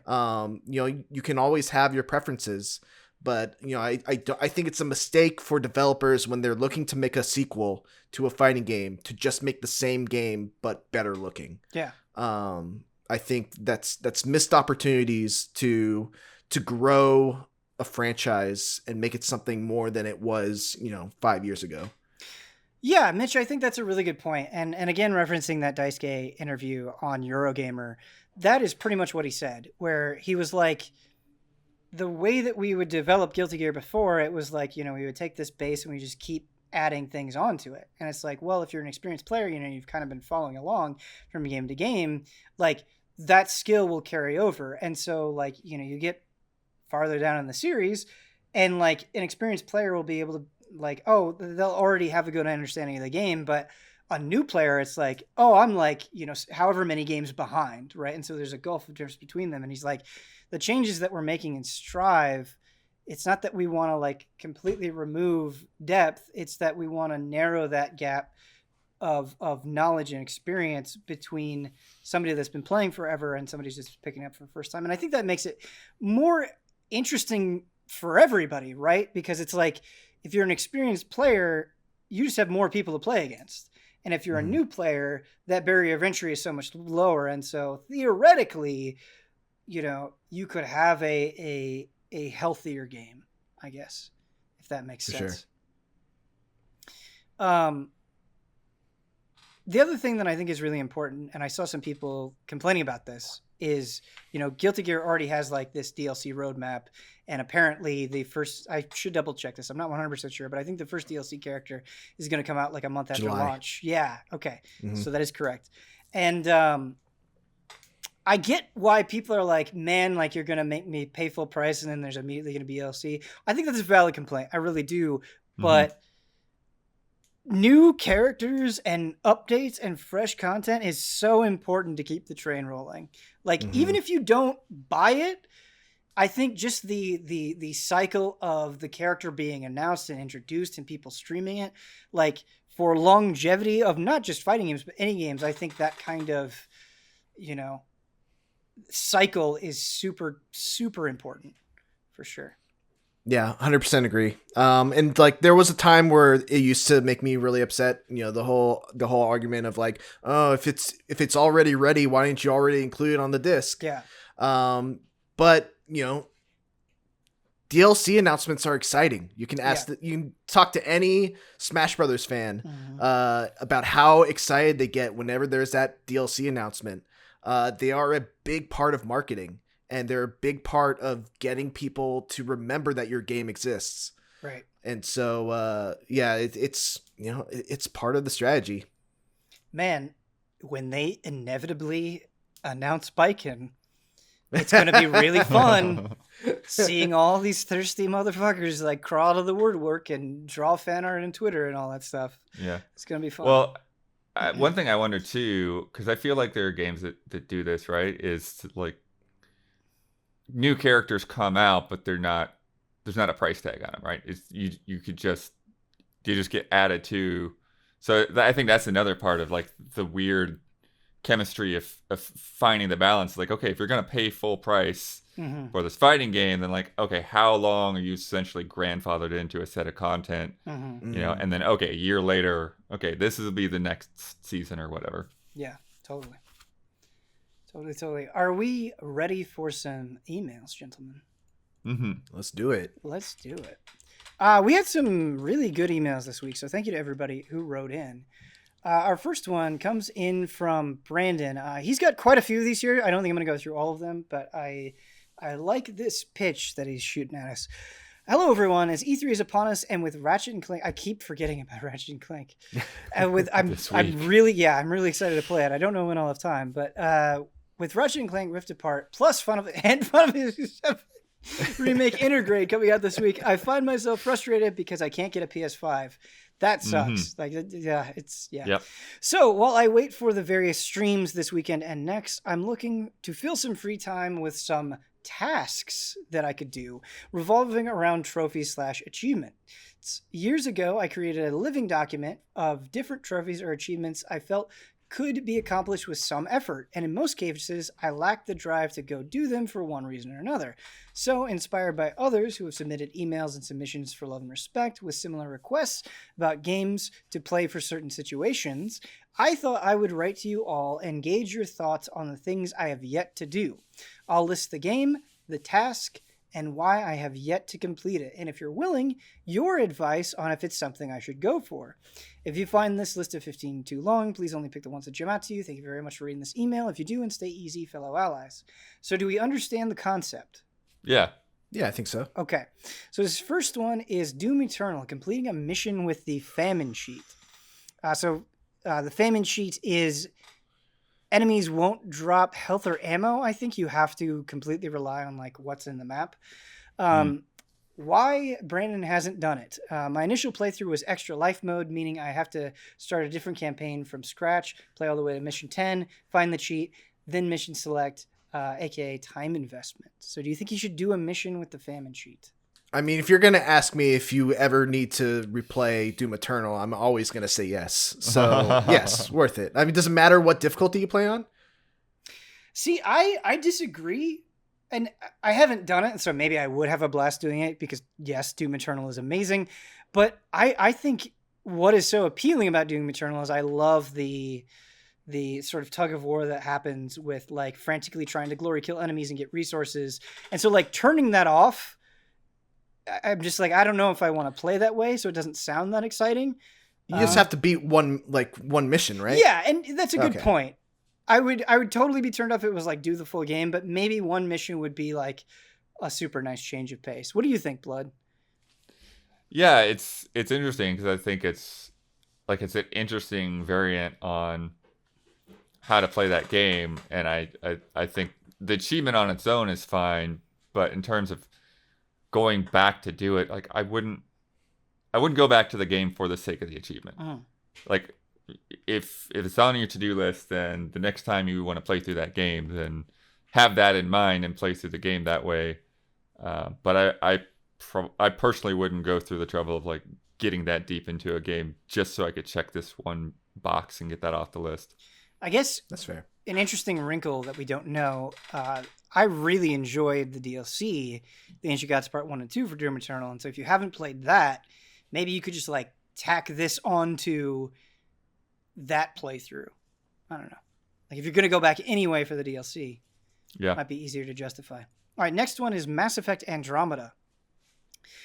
The task is clean up achievements involving insanity difficulty, high-level squads, certain puzzles, and relationships. Why I haven't done it? The desire to replay a very buggy and underwhelming game as long as this is practically non-existent. Yeah, dude, don't. Pass. Yeah. That one's easy, I think. I mean, I'm sure they've cleaned up that game some, but yeah, super long games like that, particularly if you haven't enjoyed them, like cranking the difficulty isn't that appealing. Yeah, I don't think like the Mass Effect games really become much more fun when you crank up the difficulty anyway. It's not like, Doom Eternal where you put it onto ultraviolence and it's a completely different game. Right. Yep. I also really kind of detest any achievements or trophies where you have to play them again on a higher difficulty that was not unlocked when you played through the first that time. Sucks. Like, Uncharted was really bad about that so many times. Like, I'm not going to play this game 3 times just to get a platinum. Sorry. If I want to play it again, I'll play it again, and maybe I'll crank the difficulty then. But I love this next one. Final Fantasy VII, original Final Fantasy VII. The task is go on a... Well, actually, he just says Final Fantasy VII, so it would have to be, right? Go on a date with Barrett is the task. Why he hasn't done it? Well, this is the only trophy I need. I would have to do another playthrough to make it work just right, and being so close to integrate, I'm concerned I would burn out. I think Brandon should go for this one. OG Final Fantasy VII is very, very different from Remake. Going on a date with Barrett, I mean, come on, it's Barrett, and this is the only trophy you need. Yeah, it's not super deep into the game either, right? I don't think it is. It's not. I mean, it's in there. It's like maybe the first 6 hours or so. I feel like it's farther than that, but you're making me doubt myself. I feel like it's a little farther than that. I mean, honestly, you probably know more about it than I do. But yeah, I don't know, man. I say go for it. That one sounds fun. I say go for it. I mean, obviously, I'm biased to Final Fantasy VII, but I don't. It doesn't seem to me like it would take that long. Yeah. I mean, you'd have to replay through a lot to get to it, but not really that much. Then you could say you platinum Final Fantasy VII, one of the greatest games of all time. Like, come on. Let's do one more. BioShock Infinite, kill 5 enemies while drunk is the task. Why I haven't done it? There's only one spot I know of where this is possible, about halfway through, and the game doesn't have chapter select. No, that sounds game miserable. doesn't have chapter select, huh? That sounds miserable. Does it? See, it sounds really appealing to me because like I've kind of had an itch for BioShock, and it's, you know, I haven't played through the main story of Infinite since it came out in like 2013, and so I'd be like, oh yeah, sure. I guess it depends. Like some of these, he's like, oh, I just played through it, so it depends on like right how long it's been and what your desire is for Infinite and how much you like Infinite. But I similarly haven't played Infinite since around the time it came out. Yeah. Yeah, I guess I'm not remembering how like difficult that actually is. I don't remember getting drunk at all. So yeah, I don't remember that part of Infinite. So I'm thinking of like Bulletstorm drunk, where like your aim is all over the place. Yeah, it depends, because you're right. Because like some games you get drunk and it's like not that big of a deal, and then I feel like other games it's like completely crippling. So it depends on where you're at. But very fun email, fun things to think about, Brandon. Appreciate it. Our next email comes in from Quagtheus. Oops, hold on. I messed up the time code. This always happens with emails. From Quagtheus, talking about PC component shortages. Yeah. For those unaware, due to several factors, the gap between the demand and supply for PC components, especially graphics cards, has never been higher. I just went through this. Very exciting. I put an order in for a new computer last month. I got it from iBuyPower, and they're like, "You're not going to get it until August." And I was like, "Oh God." It might have been earlier than that. It might have been April. I don't remember exactly when I placed the order, but I actually just got it today. I haven't had a chance to open it, but my new toy, my new PC with a 3080 is right over there. Whoa. Yeah. Nice. Experts say the shortages will probably continue for the next few years, which has led to PC gamers awaiting a much-needed upgrade, feeling hopeless. I recently saw a popular YouTube channel that focuses on reviewing graphics cards report getting significantly lower reviews, with many viewers saying there isn't much point in learning about a product they have no chance of buying at a remotely affordable price for the foreseeable future. Totally understandable. Yeah. Anecdotally, I can't tell you how many times the past year or so I've heard or read about someone with a fully completed gaming rig sitting unused because they are just waiting on acquiring a graphics card. With this in mind, one might assume that now is the most opportune time for cloud gaming services like Google Stadia and GeForce Now to shine. Sure, Stadia's library and platform needs improvement, and internet infrastructure and data caps are a factor for plenty of people, but I do have to wonder if these services have any chance of wider adoption, if even in this insane hardware drought, gamers are mostly ignoring cloud gaming. Oh, man. I think one of the issues, aside from the internet stuff, which I've had problems with for the past year as well, I don't know that they can keep up. Like you're still running a game like basically on old hardware when you're doing cloud gaming, right? Unless you have, a 5 or 6 year old PC, it's not really going to be a boost, and the options that you have are very limited on tweaking that experience. Right. Great point, Blood, because it's like, yes, I understand why this email is asking this question. I do think it's an interesting question, but you're totally right. Like if you are the bleeding edge high-end PC gamer, part of the reason that you're doing that is the amount of control that you have over your options and getting things to look as good as possible, which isn't really the realm of streaming, game streaming. It not that it can't look very good, it can, but it's kind of a different beast. I think the thing for me is like I'm so invested in Steam. I own so much on Steam, and like I'm just so used to that infrastructure that the idea of like repopulating my Stadia library for a service I don't even have faith is going to last that long, right? And GeForce Now, my understanding of it is, it's been a while since I've used it, is you're very limited with what you can stream, and so it's just like library and access to that library and investment in a certain ecosystem, I think, is definitely a factor as well. Yeah, it's tough for me to answer. I've had such like polarizing experiences with cloud gaming. There are times where I play it and it's just a miserable kind of experience. And then there's times I play it and it's like I'm playing Destiny, instantly, and it looks great. There's very little noticeable lag. And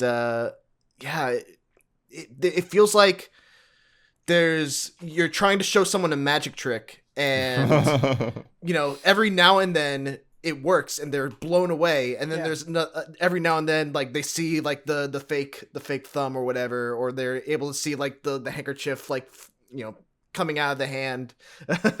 So it's hard for me to say is what I'm getting at. It's funny because I haven't been using it tons and tons, but the most recent times I've been using PlayStation Now on PS5 and Google Stadia, it's been excellent. And I'm fortunate enough to have really good internet, but I've been very impressed. Yeah, I think that's the thing with me is, I've had back and forth, and I need to like try to get somebody from my ISP to come out and see what the deal is. But when I first tested Stadia, when it came out with the Founders Edition and everything, I was able to troubleshoot and figure out internet issues, and like you're saying, like there's that sort of that magic of like going from my laptop to my desktop to the TV and just going between all of those things, and everything felt solid. And then when I got the invite to Amazon Luna, I thought at first that like, oh well, Luna is just terrible or whatever, but then I went back to Stadia and like, no, my internet connection has just failed me at this point in time. And so I only had like 2 weeks before Luna became a charged thing, and I was like, well, I guess I've missed the opportunity to evaluate Luna because my internet is not improved. So I do think with cloud gaming, something that plays a factor in the back of your mind is like, Mitch, you mentioned it being like a magic trick, and it's like, okay, I could spend $60 on a game where I download it and I know, well, it's very likely that it will work just fine. Whereas with Stadia, it's like I could spend $60 on a game and like maybe it'll be amazing, but maybe I'll run into a bunch of connection issues or my internet will go down. And so I think like even just that like specter of doubt, right, whether it's true or not, does play an issue in, again, wanting to invest in that service. For sure. Our last email, I really love this email. The video game Mount Rushmore with women/female characters. So our objective here is a simple question. This comes in from Stefan. Simple question / premise to this one. Which 4 female video game characters are iconic, influential, or important enough to make your Mount Rushmore? Let's decide this as a group. I'll tell you Stefan's, and then we can decide on our own. So this is Stefan's female character Mount Rushmore: Chun-Li, Jill Valentine, Samus Aran, and Tifa Lockhart. Samus is definitely a lock for me. I think Samus has to be a lock. I don't think you can do a video game Mount Rushmore without Lara Croft. I don't think you can either. I'm with you. So that's 2 we got done. I think Lara and Samus have to be on there. And then, polarizing figure, but I think hugely important in the modern era of gaming, Ellie from Last of Us. Oh, that's a good one. I like that one. Yeah, I can see that. It's so hard. You only have 4 spots. Right. Because it's like, do you go classic? Or do you go I think new? You got to get a spread. Which is why I think we should include Ellie. I like that. I like that. I think that's good. Honestly, Chun-Li's a pretty good pick. Chun-Li's a pretty good. Chun-Li is pretty good. And it's one I would have immediately thought of too. Well, and Chun-Li, is like, I guess all of these are, but Chun-Li is still very relevant, Mm-hmm. Right. Yeah, I think enduring is an important element of it as well. They're not, just someone who only was relevant during a certain period. And what's cool about Chun-Li is like pretty much just as much as Ryu, I feel like is kind of iconic for a series that has a lot of competition, a ton of characters, a lot of classics. Like Chun-Li is kind of like one of the first ones that springs to mind or is represented when the series comes up. Like it's hard to imagine a Street Fighter game without Chun-Li. Do we want to steal half their Mount Rushmore though, or should we be a little more original? Yeah, we could push ourselves. And this is one of those questions where, like, as soon as I'm done recording, I'm gonna like think of something that's gonna drive me crazy. Yeah, that's the thing. I'm never good at the point blank nature of a lot of these. Joanna Dark came to my mind, but I don't know. I don't know if she'd make the cut. It's not. Not what about Femchep?